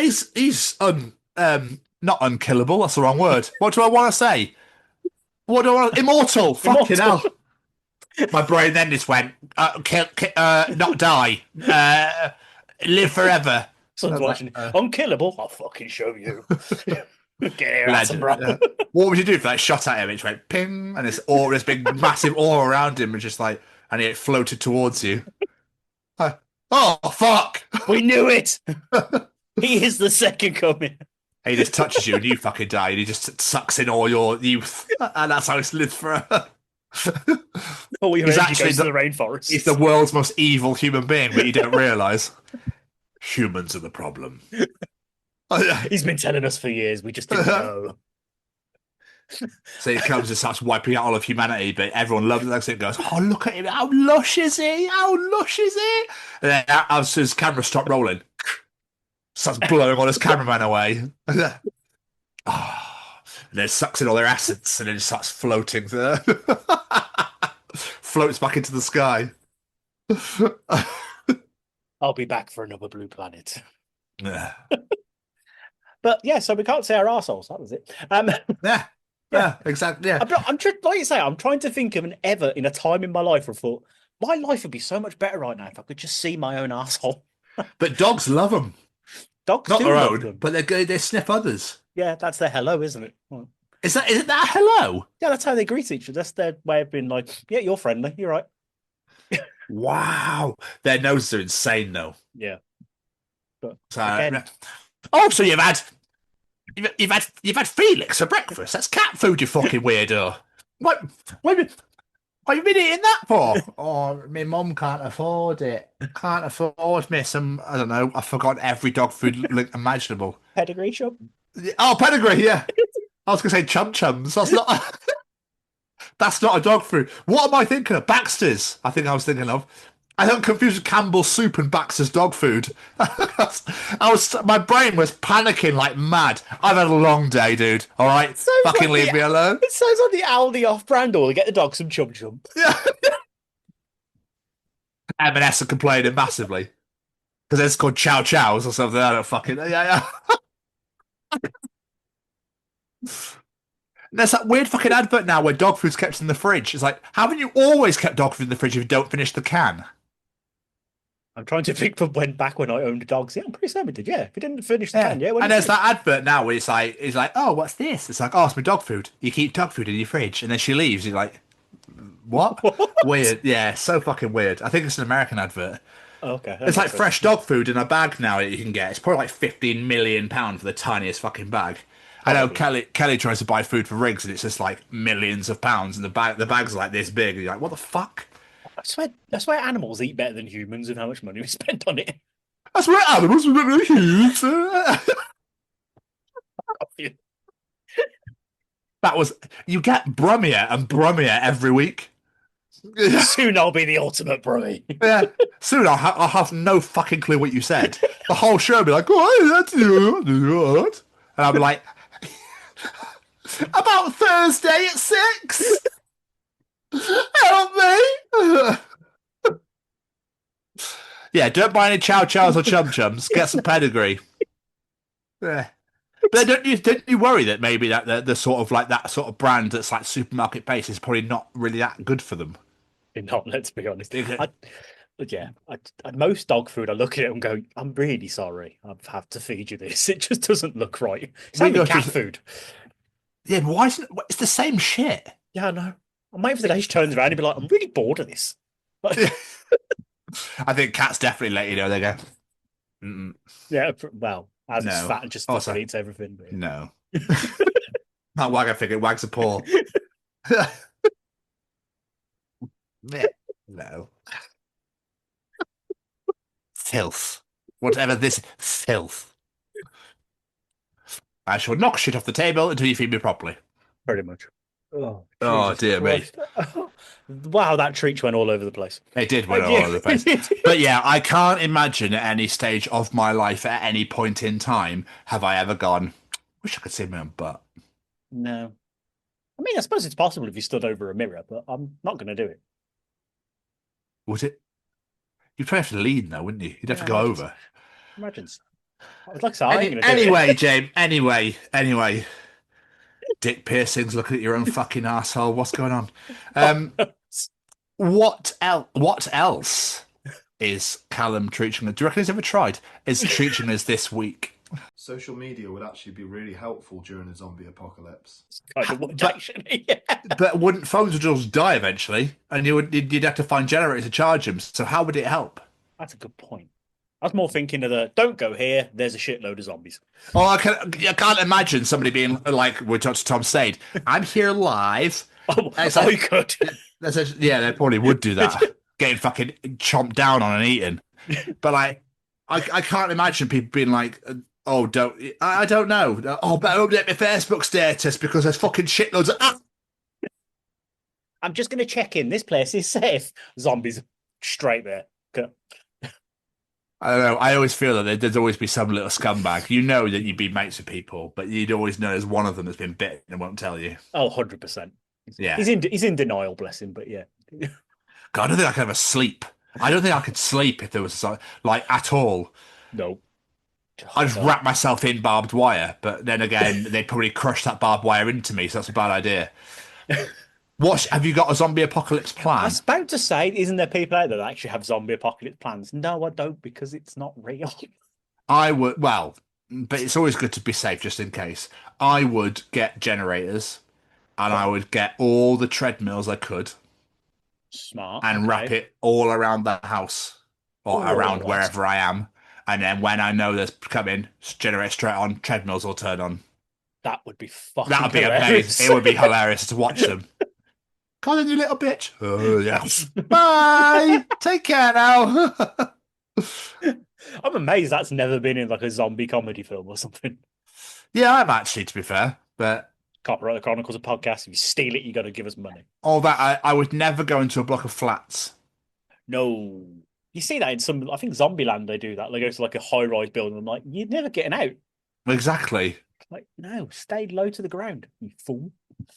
Yeah. I love how I actually think about this properly. This shit's never going to fucking happen. It's not real. It's never going to happen. Let's think about it in depth. But then again, The Last of Us, the actual, the not curse, the thing that happens in The Last of Us is a genuine, actual, real disease. Yes. It genuinely actually is a real thing.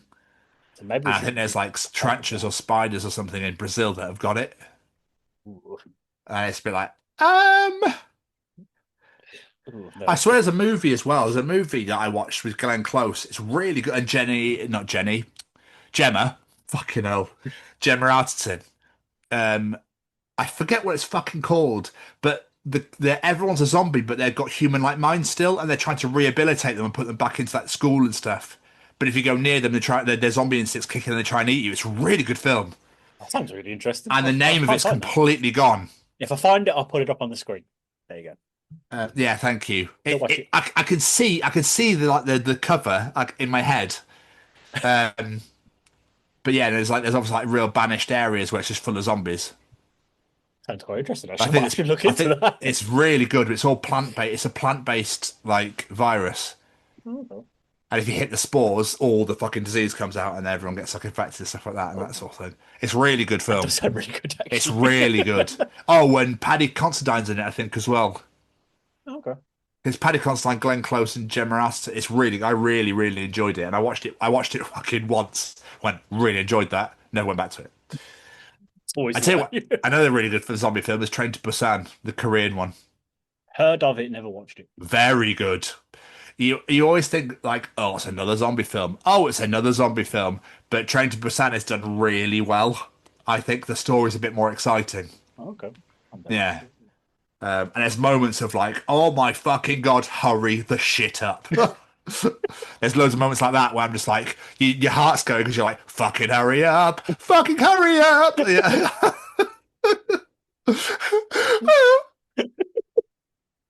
But I bet you there'll be some stupid TikTok trend where I try and take as many photos or videos with zombies as possible without getting eaten. Or bollocks like that. You know what I mean?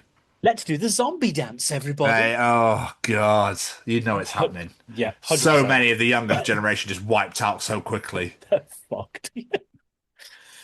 But still. And finally, Jamie, what else is Callum teaching us this very week at the end of January?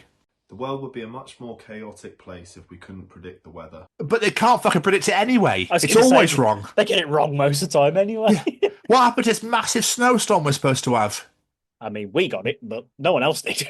No, this week. Oh, there's supposed to be one this week. There's meant to be one like it was all Arctic winds and all this bollocks meant to come in. Nothing. I had a little bit of rain yesterday. But, I have no idea. I think down south had quite bad weather on I am down south, you penis. I keep forgetting I keep forgetting you'd like proper down south now. Yeah, nothing. Bit of rain. Oh, okay. Maybe not. That's it. Yeah. There's always that promise of snow, teasing snow, and they Yeah. never give it to you. I can't remember the last time we had hail. I don't want it. Oh, 'cause I it don't. fucking Yeah, hurts. yeah. But God, I'd really go for some hail right about now. I remember getting clipped in the back of an ear by a hailstone once. Fuck, that hurt. I remember being living in Sheffield and used to get really bad snow, and I needed to go to the shop to get some milk, and I was like, "Oh, my mum on the way," but I lived on a hill, so I was walking, and I was like, "You right, mum?" So, ah! And as I went flying over, and the phone hung up. That's all she heard. I was gone. God, it sucked. I can imagine, to be fair. But the one thing I also really fucking hate about snow is the fact that people think they can throw weather at you and hide, bastards. Something like that. I hate it. I hate it so much. I'll be hilarious. I'm going to throw some snow at him. I don't know him. It's hilarious. Oh, fucking the fucking kid threw one at me when it was snowing the other week, and it hit me right in the back of the head, which is fine, didn't bother me. But then it all went down the back of my hoodie and the back of my t-shirt and on my back, and I was like, "Oh, this is horrible." And it clicked your shoulder and you everything back into place. I wish. Because you imagine that would have been fucking amazing if that happened. Daddy, sweetheart, don't throw another snowball at me. Just leave me be. Oh my god. Then she throws one and I'm fucked again. God damn it, Kyle! Yeah, like in Simpsons. With the laser on the house, it's laser, and then Jasper gets shot in the head. He's like, "Oh, my cataracts are gone. I can see again. Oh, the beautiful cat." And he gets hit again. He goes, "Oh, I'm blind. Oh, well, easy come, easy go." Well, easy come, easy go. But I don't think it would descend into chaos. I think it'd just be like, should I wear a coat? It's amazing how dependent we've become on the weather app now. It is, to be fair. Oh, is it colder if we wear a coat? No, I don't think I need it. Fuck it, I'll be all right. And that's the day. Definitely needed a coat. And it's also, I've genuinely said this out loud to myself, what a twat. I've got to work, fine all morning, got to work, afternoon, fuck, sit down. Well, I've got an umbrella now, have I? Fuck's sake. Lie to me, you bastard. Turn and abuse at the old Yeah, you absolute shitbag. Now I'm going to get fucking soaked to the way home. What I love is every different weather app tells you something completely different. So you never know what it is anyway. Yeah, but everyone believes their own phone. Yep. So if you go, "Oh," I said, "Well, mine says 8 degrees." Yeah, mine says 10. Yeah, but mine says 8, so mine's right. All right, fucking hell, Carol, calm down. I'll go out, stand outside, and I'll tell you if it's an 8 or a 10, all right? Yeah, get the actual thermometer out. Oh, it says it's fucking 7 here, bastards. We've both been lied to, Carol. Fuck. Callum, mate, thank you for bringing arseholes, weather, and social media to us. We appreciate it massively. Thank you ever so much, as always. Arseholes, weather, and social media. Jamie, how are you? I'm all right. I'm hurting today because it's my first day back at work today, so I'm a bit sore. But other than that, I'm all right. Bit dobbed in, yeah. Yeah, I had a fucking awful night's sleep last night. Why? My alarm was set for 5:45. No, 5:45. Did it feel weird? Did it feel weird having to get up again? I woke up about 4 times and woke up for the last time 10 minutes before my alarm, so I didn't even need to go off. Oh, fuck. Yeah, that such a shit shit superpower sleep. again, yeah. Yeah, fucking awful sleep. I was like, oh, I'm going to be so tired tonight. I say that knowing my luck, I'll fucking sit there wide awake. But there we are. Because you're massively out of routine now, like horrendously out of routine. So, but yeah, it is what it is. How are you, my friend? I'm good. I'm very fucking tired. I'm also, my brain, I think I'm so fried. I started my DO course 2 weeks ago now, but the actual lectures start this week. So I thought, I know what I'll do. I'll do a bit of catch up, do a bit of my lectures, just like get a bit of an idea for what's coming on Thursday. So I start my photometry lecture tomorrow morning. And I was like, I'll watch the one from last year because they posted it all up so you can watch them and get an idea.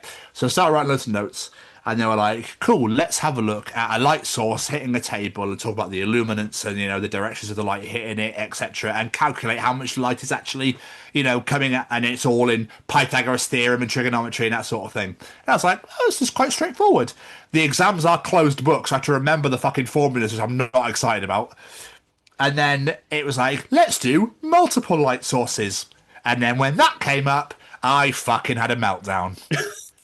The lecturer even said, he explained it all, and then he went, did anybody get that? Has anybody got 5 minutes to go and cry? Is this the thing you sent me? Yeah, the equation, yeah. Fucking hell. Do you know what, right? I did it again yesterday. I spent an hour on it. I'm getting to understand it more. It's not actually as hard as you think it is. I was going to say, But I when- bet it's one of those things that once you just look at it, like, what the fuck is that? But once you sort of have an idea, it's like, oh, okay, that's quite easy. Yeah, because when you break it down, it's actually not that bad. It's just remembering the calculations. Yeah. So when so I basically paused the video and I went, right, I'm going to do this on my own. And I think my answers were about 4 to 6 off. Okay. I wasn't a million miles away. So I was like, and then I realized I forgot to do something halfway through, I think. And I was like, fuck. Okay. But it's a 40% pass mark Okay. to get in. And like, apparently this one is about 15. If you get like, he said it's about 15 marks. But yeah, we'll see. We'll see tomorrow because obviously I'm watching last year's one. Yeah. And I'm doing just to get some of an idea. So we'll see how tomorrow goes. But yeah, I literally looked at it and went, what the fuck is that? It made me laugh because I went to go see the kids the other day. When I got there, Sam was doing some like maths work on the laptop. And he's like, this is fucking stupid. I don't get this. And I turned around to him and went, well, it could be worse. And I showed him what you were doing. And he went, what is that? I went, it's something to do with lights and reflecting on things and eyeballs. And he went, Illuminance, yeah. he was like, mine's got a circle. I was like, circles are a bit like eyeballs. So, you're doing just the same stuff. It's fine. It's horrendous. But looked it. I work with a kid called Miles, who's a physicist. He's got a master's in it. And he showed me an equation which was 16 fucking things long, was one equation. You have to break it all down to... And I was like, what the fuck is that? And he went, yeah, exactly. But he's clever as fuck. So Fucking hell. my problem is going to be rearranging formulas. That's what my issue is going to be. That's where I think I'm going to fall flat somewhere. So I need to learn more about that. But it's just begun. I think because I'm not into a routine of it, I haven't started it properly. It's just one thing so far. And I've gone, and literally at the end he goes, this is the hardest part. I was like, right, well, that's good because this means that this is as hard as it's going to get for this year. Perfect. And you're already not far off learning that already. So yeah, exactly. Fair play. So people are like, oh, don't burn yourself out. I was like, well, if I do about an hour a night, I'm not exactly going hammer and fucking tong, but at least I can keep it fresh and I can keep it, and just keep going and go from there. So makes sense.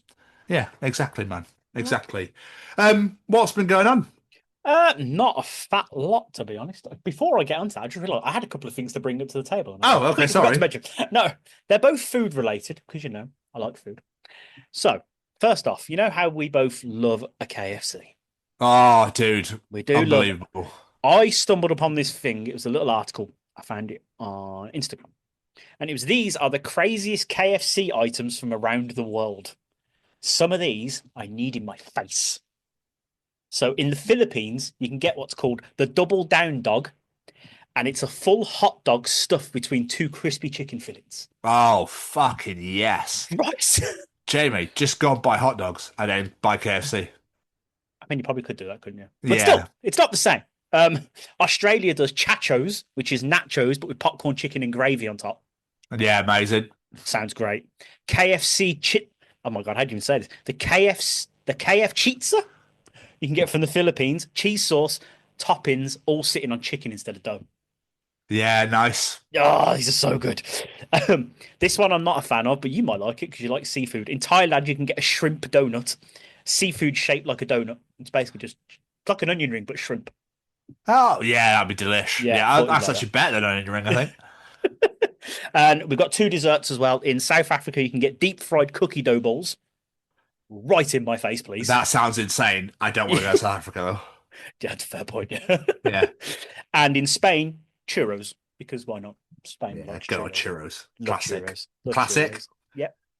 I want KFC now. Yeah, same. I read it. I was like, I want KFC, but I was like, I really want some chicken. Incredible. And I want to know if they're as good as they sound. So if anyone's had any of those, it's that hot dog one. Oh. Yeah, I know. Just go buy some Frankfurters and then go and get some chicken. Yeah, I know. From KFC. The same thing. I'm like, would it be the same? Of course it would. Probably would, but probably better. Probably. But my other thing, I don't know if you remember this. They did it last year. Walkers have announced their new flavour competition. Oh, God. So it's basically the nation is being called. Walkers want your brand new crisp flavour. Got an idea? This is your moment. Send it in with the hashtag do us a flavour and you could win £500,000. So my question to you is, Mr. Stevens, what flavoured pack of crisps would you love to try? Peanut butter. Peanut butter crisps. Dude, they don't fucking Marmite. Oh, that's a fair point. They did, though, didn't they? I wonder how Nutella crisps would taste. Yeah, that's grim. That's potato and chocolate. Yeah. I don't know. Sweet corn. That'd be so flavourless. It'd be insane. Really would. Yeah, it'd be flavourless as fuck. You just find those. Haven't they like pretty much done everything? That's what I was thinking. Is there many flavours they haven't done? Scampi. Have they done Scampi? No. That might be quite nice, actually. Scampi or Scampi and lemon? Because I know they normally do lemon with these things. Well, Knick Knacks have done that, haven't they? Yeah. I think that'd be delish. Or ribs. Oh, ribs would be nice. What about you? Trying to. Have they ever done a sausage? Sausage roll? Greg's fucking Walkers. Oh, Greg's Walkers! Yes! And they've done the ketchup ones. I'm surprised they haven't done any more sauces. But the ketchup won't have a taste of anything. HP would be fucking amazing. They did do ketchup crisps. I tried them. They tasted fuck all like ketchup, but they were of course. Nice. I did like them, but why they do you tasted just nothing like ketchup. get some ready salted and just cover it in fucking tomato sauce? That's probably an easier option. Mayonnaise flavoured crisps. Let's get involved. Bland, no. Sam would be all over that, but fuck no. Sam would love that. Yeah. I might actually make this audience participation for next week now I'm thinking about it. What, flavoured crisps? Yeah, do it. Yeah, I'll just send them all in with the hashtag and we'll win the money for everyone's ideas. Sounds good to me. Yeah. But, so, yeah, following off on that, I'm all right. What have I been doing? Not a fat lot. As I mentioned, I was back to work today. I'm doing like a 4-week phase return. They've been quite good to me, to be fair. They're basically on like whatever you can do because like I'm quite limited in the things I can do in the role. Like I really struggled today. By time 10 o'clock come around, I was in agony. I need to go home now. I went to see the kids the other day. That was nice. Chilling out with Sam for a bit before Lena got home from school, and then just chilling out with all of them for a bit. Can I just say, I want to thank absolutely everybody that you work with for checking the show out. Thank you so much for watching. Massively appreciated. Really love the fact that you've been watching the show. Thank you so much. Hope you're enjoying the show. Pleasure to have you all here. Subscribe to the channel while you're here. Yeah. Other than that, just rewatch. I'm still on my Survivor Series rewatch. I'm now on the year 2000. How was time with the kids?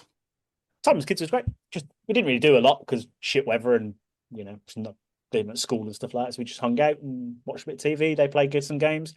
To be fair, I'm more than happy doing that. Just chilling with them, letting them do what they do, and just being with them. Well, they're teenagers now, aren't they? So it's not like let's go to the park. Yeah. It's a bit an awkward age. Like, I was thinking about it the other day. I was saying to Joe, like, I ain't going to have this for much longer because Harrison goes to work all the time. Sam will be going to college.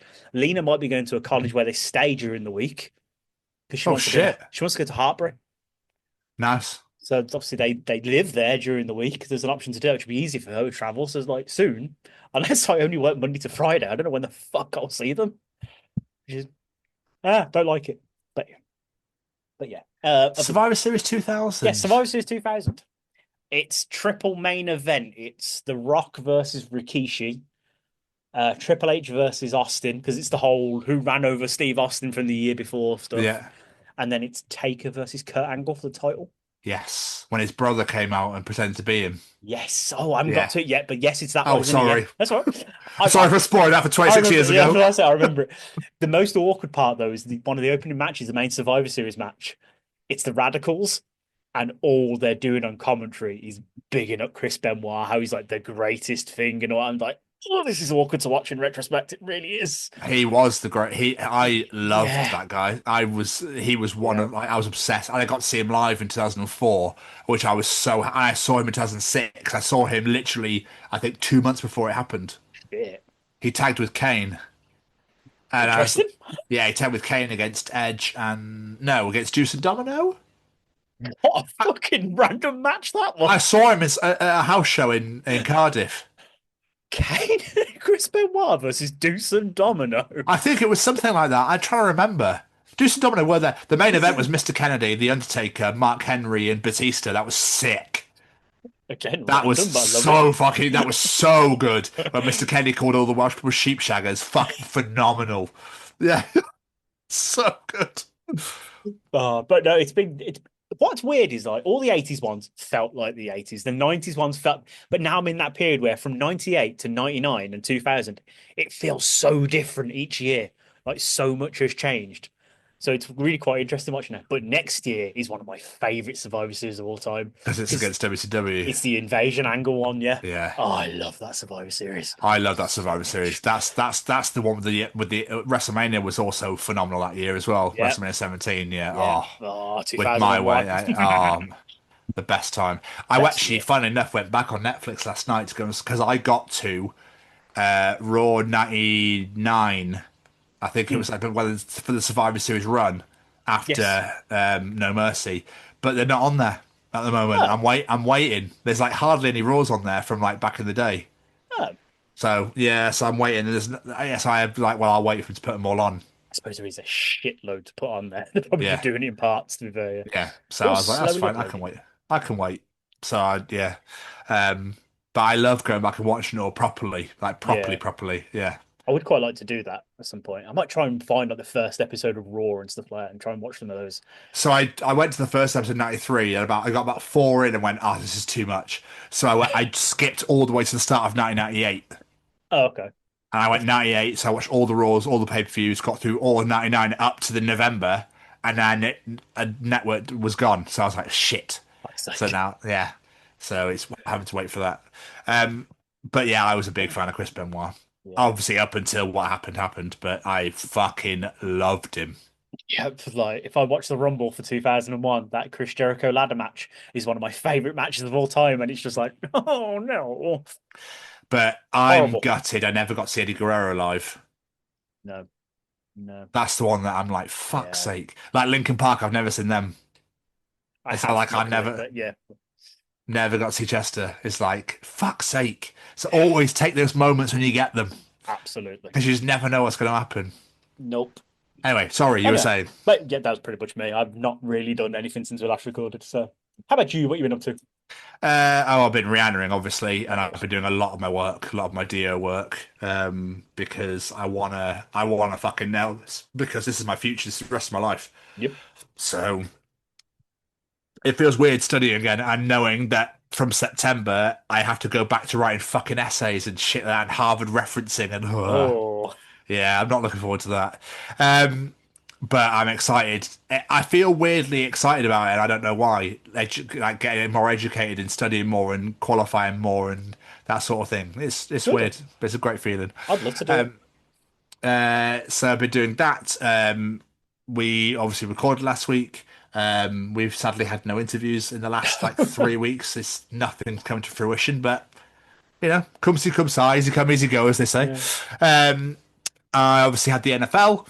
Yes. It was the Patriots against the Broncos, and literally the first half, bright clear skies, beautiful sunshine, lovely game, etc., etc. The second half starts, blizzard. Can't see the field. You're like, oh fuck. It was one of the most boringest games ever because everyone kept falling over. It was just nuts. Sadly, the Patriots won 13-7 or 10-7. It was like one of the boringest games ever. So they went through, and then the Rams played the Seahawks, the game I really wanted to watch. It was unbelievable. I didn't watch it because I was too tired, but the Seahawks have gone to the Super Bowl. They won 31-27, as you know, because Callum's a massive Seahawks fan, and he posted the bird in the chat earlier, yesterday even.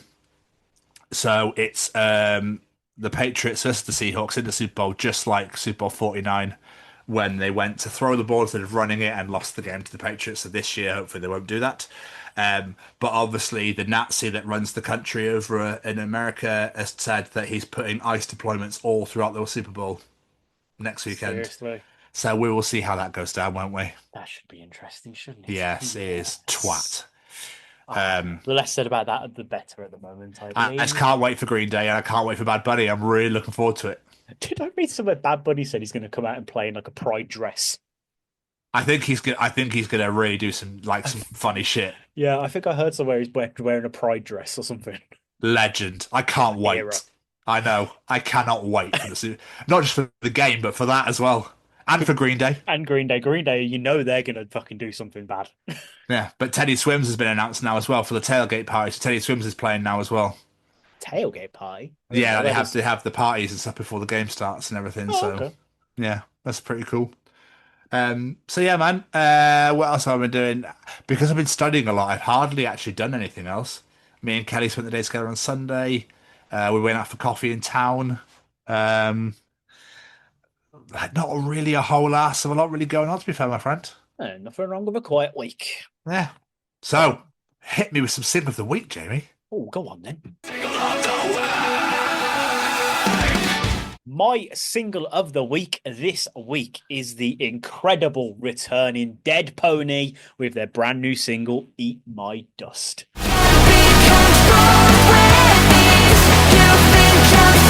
I fucking love this band. Their album they released last year was so more things to come from these guys. This brand new single is absolutely incredible. I cannot wait to hear more music from this. They put some teasers up on TikTok a little while ago, and I was just like, oh, give me more.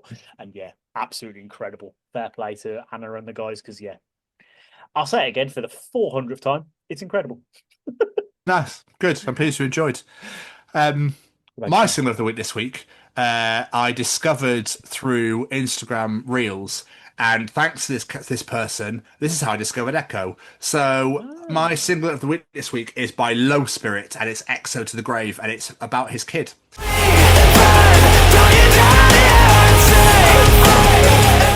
It's all about his child, and so his child is actually in the song. And if you hear the baby talking at the beginning and at the end, absolutely phenomenal. It's all about his child and how he doesn't want to leave her behind. He wants to give the best life and that sort of thing. Absolutely phenomenal song. Absolutely amazing. But he's collaborated with Echo, and that's how I discovered Echo, and then that's how I found Ryan Oakes, and yada, yada, yada. So I'm very excited to see Echo in Bristol in March. I cannot fucking wait for that show. So yes... please go and check out Low Spirit, EXO to the Grave. It's superb. Superb. Jamie. Yes, sir. It's time for Tom's Journal. Read to me, baby. It's time for Tom's Journal. Jamie. Yes, sir. If you were kidnapped, how much can your circle of friends raise for your ransom? Awareness. They can raise awareness. I was going to say, I don't know how much you got. Oh. Two people behind me on the bus. They sounded there on a first date. I'm not entirely sure. Him. So, what kind of restaurant do you fancy? Her. Oh, anywhere with a good vegan option. Long pause. Him. Cool. Her. Oh, right. So what do you do? Him. Well, I'm a butcher.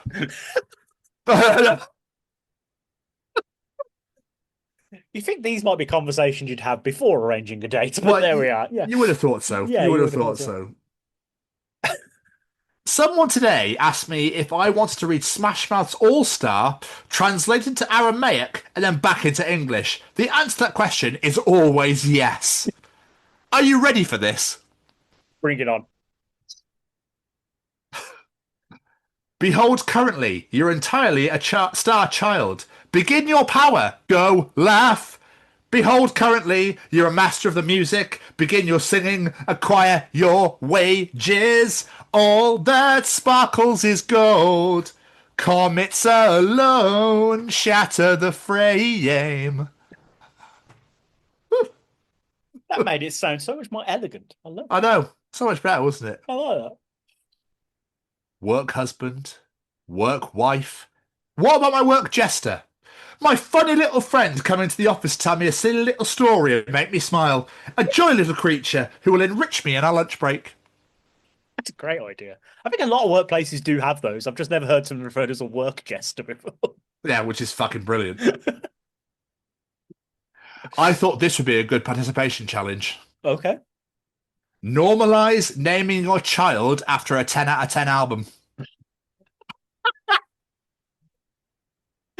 Fine, I'll name my next child Paul Stanley. Is that the name of an album? Yeah, the solo album. Oh, they're named after himself. Yeah. They all Works. named it after their own name. Oh, homesick. When you come here, I'll look after you. Yeah, that's got to go as all his participation. What separates me from you? Are you okay?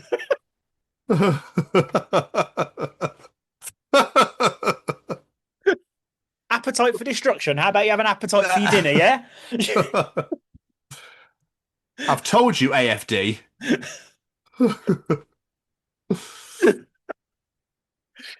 I really fucking hate it when people ask me if I watch a show and I say I stopped after a couple of episodes because it was getting a bit too slow, and they say that I just need to suck up for 9 seasons and then it gets crazy good.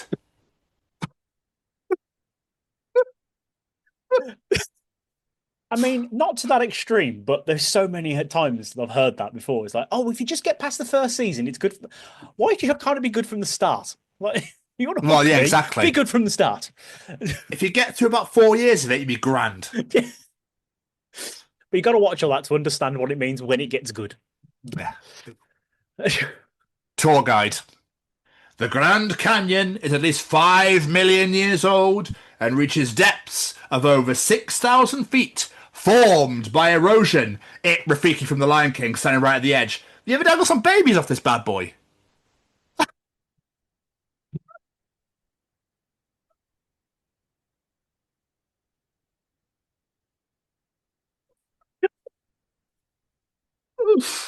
Oh.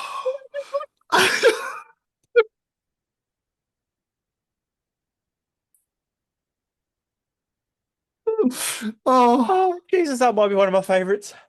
That's so good.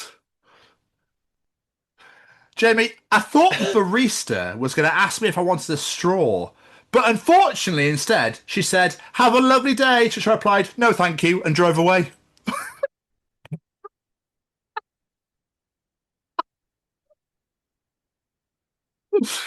Oh, I can only imagine the awkward fucking... Oh my God, what's the word I'm after here? Interactions people have had over those fucking things. it's like when people say, "Enjoy your dinner," you go, "Thanks, you too." Yeah. Yeah. Oh, I like big butts and I cannot lie. But my brother likes small butts and he cannot tell the truth. Each of us guards a door. One leads to an anaconda that is sprung, the other certain death. It's like the fucking trap from the labyrinth, but One of us always tells the truth, and one of us always lies. That's a rule. And on Sir Mix-a-Lot, by today's standards, the butts in Sir Mix-a-Lot's video weren't really that big. He truly liked medium butts. don't tell him that. Don't tell him that. Not wanting to re-record the fucking thing. And finally, for this week, does anybody else remember the DARE program? We showed up on day one, little kids, knew nothing about drugs, and then they taught us all the names of all the drugs, the street lingo to get the drugs, the place in town you could find the drug dealers, and then said, "Don't do drugs, okay, bye."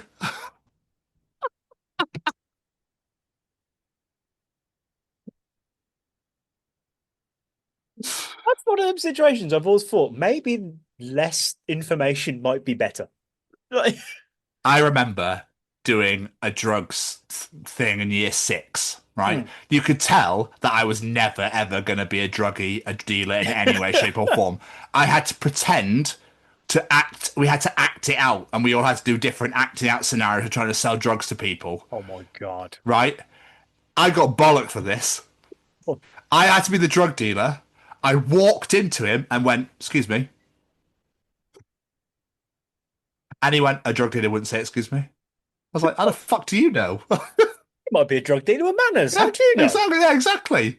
Just because he's made some poor life choices doesn't mean he's rude. I don't know why. The teacher got really like, he went, "They won't say that." "I'm not a drug dealer, mate. I'm 11." So Just because your dealer doesn't say that doesn't mean mine might don't. Time the episode this week. Drug dealers don't say excuse me. What a lovely addition. Oh, it's a great title, actually. It is actually. Oh, dude, my throat's really fucking hurting. That was another edition of Tom's Journal. Stop it. Stop it. Too kind. That fucking Rafiki one destroyed me. You ever done some babies off this bad boy? Oh, fucking hell. It's about getting into schools and talking to young people because, you know, I know that people can change. And it's about talking to people and getting them to understand and perhaps step back from violence and prejudice and whatever. And we just need to work together and keep on the good fight there. Absolutely. Hey there, guys. We are ecstatically happy to announce that we are associated with the Sophie Lancaster Foundation. The times are changing, and with the unfortunate death of Sophie, those changes have made a massive impact for the future. If Sophie was with us still today, I can guarantee what you are doing will still be reaching so many lives of young teenagers, young adults, and those who wish to be as different as possible. So thank you very much. To find out more about this incredible foundation and all the work they do, and more importantly, how you can help, head on over to www.sophielancasterfoundation.com. Mama, Mr. Stevens. Ooh, mama, Mr. Stevens. Oh, nice. Weirdly, I was singing this morning because I was when I was at work and someone walked past the door because the door wasn't shut properly, and all of a sudden we were like, "Fucking hell!" I was at work and then I got high. Why are you singing that? So, what's the participation this week? I need a song now. Fuck. James Challenge. James Challenge. Come and participate under the water for some reason. And now we're gonna play the challenge. You must participate with Jamie. Now we're going to answer his questions under the sea. It's not where I saw that going. It's the first thing into my head. Oh. I was gonna do an audience challenge, but then I got high. Ooh, I was gonna ask you a weird question, but then I got high. Ba-da-bop, so I put out a question about going to space. I don't know why, because I got high. La-di-da-da-da. Participate. Now we're gonna answer Jamie's question under the sea for some reason. Oh shit, my paper's all wet. I can't write because we're in the net. Now motherfuckers participate. Jamie's challenge. Because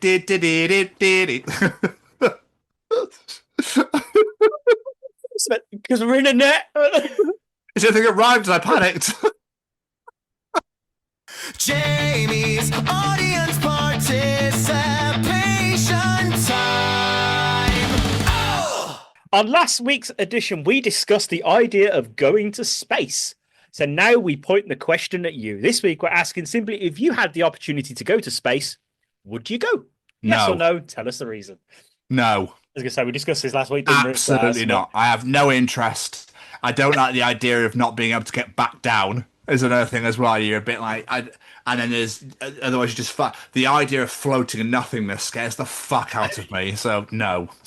It's one of them. It's like, everything about it sounds horrifying, but it's like, when am I ever going to get this opportunity again? Should I take it? I'm good. I'm quite happy down here. Fair. Even with all the Nazis and everything and the ice agents killing people for no reason. Fucking, oh, they would fucking started on that. Anyway, let's get some audience answers. Kelly Clayton, yes, I would. I love space. I would love to see everything and fly around Earth. I would love to see the Northern Lights from up there too. Also, kind of want to experience floating around the ship. Fair. Like that one. Graham Arnold, me. Yes. Reason, as a large man, gravity has always been my enemy. Bless you, Graham. Legend. The wife, Becky Westwood. Yeah, but only if it is in the Enterprise or the Millennium Falcon. I'd say the Voyager will be amazing, but I don't want to be sent off to the Delta Quadrant. That is a serious Star Trek nerdy response that only some people are going to get. No idea. I got it, and I'm quite proud. Lena Westwood gets involved. My daughter, yes, to go see Bowie on Mars. So proud. And, you know, just because they're clearly related. Debbie Meyer, my mother, gets involved. Yes, to have my mind blown to go see the Starman waiting in the sky. He'd like to say he'd like to meet us, but he thinks he'd blow our minds. Just getting some David Bowie references in. Love it. Okay. I didn't do that song for the start. Now I'm thinking about it. Sarah Jane Malik, yes, in a heartbeat. I love the idea that you went, I wish I did David Bowie, but Afro Man sounded so much better. It's because we were talking about dealers, and that song came into my head. Oh, okay. Stuart Edwards, yes, get me off this rock. Yeah. I like it.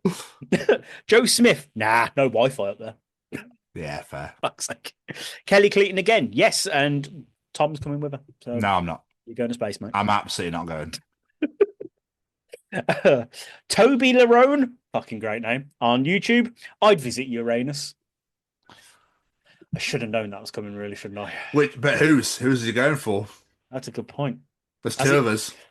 It's only me in the video we commented on, so I think I might be getting invaded. Yeah. At least he can see your asshole. It's a good point, yeah. Yeah. Because they know what it's like. Undead Fiend says, absolutely a chance to experience weightlessness, to look down on the vast below of our planet only to turn and see the endless void that surrounds us, would give a great sense of perspective on how insignificant we are in the cosmos, and yet how advanced we've become as a species to be only life forms we know able to reach space in the first place. What a beautiful answer. I know, right? Also, it was a little bit scary at the start. The vast unknown of space. On that, yeah, that's why I don't want to go. Yeah. I don't even know how to fucking say this username, but TH31 Rishk, fuck knows, on TikTok. Nope, space freaks me out. Nope, space freaks me the fuck out. I hate it in movies when someone does a spacewalk. Yeah, I'm good. Fair enough. Mad Dusty 303. Nope. I'm okay with being here. Whilst the idea of it is cool, I'm pretty sure I'd be too scared, and frankly, it looks grueling and hard, and I'm not really up for that. Other than really cool visuals, I can't see it being worthwhile to anyone to send me there. Oh, and the sustainability of it all, it'd suck. Have you seen the movie Life with Jake Gyllenhaal? No, I've heard of it, but never seen it. It's very good, but fuck the go to space for that. Okay, fair enough. I've lost answers. I had another one with 2 comments on. I can't find it. Never mind. Last but not least, the wonderful, the amazing Ryan Williams. He says, I feel like I would be very anxious, so I would need my weed or an edible or something to that effect, specifically just for the launch into space, probably because of the tight-ass quarters. I'd probably need to lose some weight, but I'd do it. If Homer Simpson was able to get to space with his weight, I should be able to fit in for absolutely fine. But yes, that would be definitely something I would love to do ever since I was a little kid. I've always wanted to go to space, even if it was just a circle around the Earth and then go back down, just to be able to see the view from Earth from space, and be able to see the moon and all the other things like that would be an incredible sight. He had to get in their weed, didn't he? Every time. I think he has to get it in every week. Every week. I read it and I was like, I love you, Ryan. Everything you do. Ryan, we do love you. We always think about you. We appreciate that you watch the show every fucking week, and you've been with us since the beginning. Yeah. And you've seen the evolution of stupidity and wankiness. So we appreciate you being here. And the fact you stayed after it all as well. It's even better. Yeah. So Matt, graciously appreciated. But thank you to everyone that participated in Jamie's challenge, including the 2 people he lost. He apologises massively, and we'll find you for next week. Yeah, how the fuck you managed that, I don't know. But if you enjoyed Jamie's participation challenge, Tom's John and Callum's Treachings, and the absolute fucking what the fuck is that garbage, then you enjoy the other 200 editions. I get to say 200 now. It's beautiful. Nice. It makes me sexy. It makes me sexy? Nobody say that. It doesn't make me sexy at all. I'm not sexy in any way, shape, or form. I don't know where that came from. That was very weird. You're really feeling good about yourself, apparently. Jesus Christ, since I finally hit 200 editions of one podcast, I'm actually a god now. It makes me, it feels great to say that. It's what I meant to say. That's where the road I was going down, and for some reason sexy came into my head. Fuck knows. I've ruined this completely, but there we are. Let's try again, shall we? You can find us all over social media at TCO Pod. It'll be Instagram, Facebook, Threads, TikTok, Instagram, Threads, TikTok, Instagram, all those social media platforms, all of them at TCO Pod. That's Instagram, Facebook, Threads, TikTok and Threads and Instagram, just in case you forgot. But mainly and most importantly, we are all over the YouTube at the Chronicles of Podcast. Please hit the subscribe button, hit the bell to get notified when new videos are released, and please comment. We read them all. And if you leave us comments, we tend to make them our show titles. So just to let you know, I tend to have our edition titles, just so you're aware.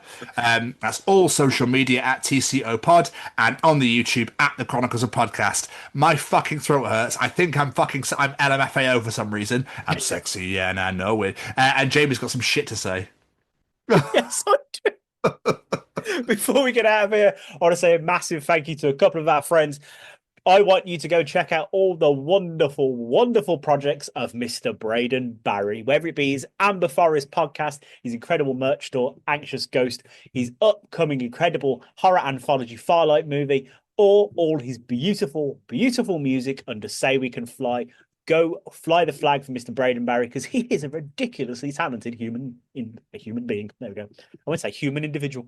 And last but not least, a massive thank you to the Sophie Lancaster Foundation. They're stamping out prejudice, hatred, and intolerance everywhere. And I mean everywhere. This is not a UK issue. It's a global issue where people of the alternative community are being treated differently simply because of the music we listen to, the way we wish to present ourselves out in the world. If you're not familiar with Sophie's story, please head on over to sophielancasterfoundation.com and familiarize yourself with that story. Please help us help them, whether that be supporting the website and the story, sharing it out in the world, picking up a piece of merchandise from off the website, or going checking out ACT, Alternative Communities Together, part of the National Lottery Community Fund. Please get involved in that incredible project and basically spread that message out in the world, because it is an incredibly important foundation, especially for us here in the alternative community. And last but not least, a massive thank you to this beautiful bastard right there. Appreciate it massively. I think my brain has had a massive meltdown today, so forgive me for all the absolute garbage I came out with. But yes, Kevin, a massive thank you for bringing Charles Addams to life and for showing us all of his beautiful artwork and talking all about his wonderful life. We massively appreciate having the show. Something very different, I feel, for the Chronicles of this year so far. We've had some stellar guests so far already. We're only 4 weeks in. But, Jamie, as for this week, we will see you all next week for another edition of the Chronicles of Podcast. Goodbye, everybody. Sir, bye.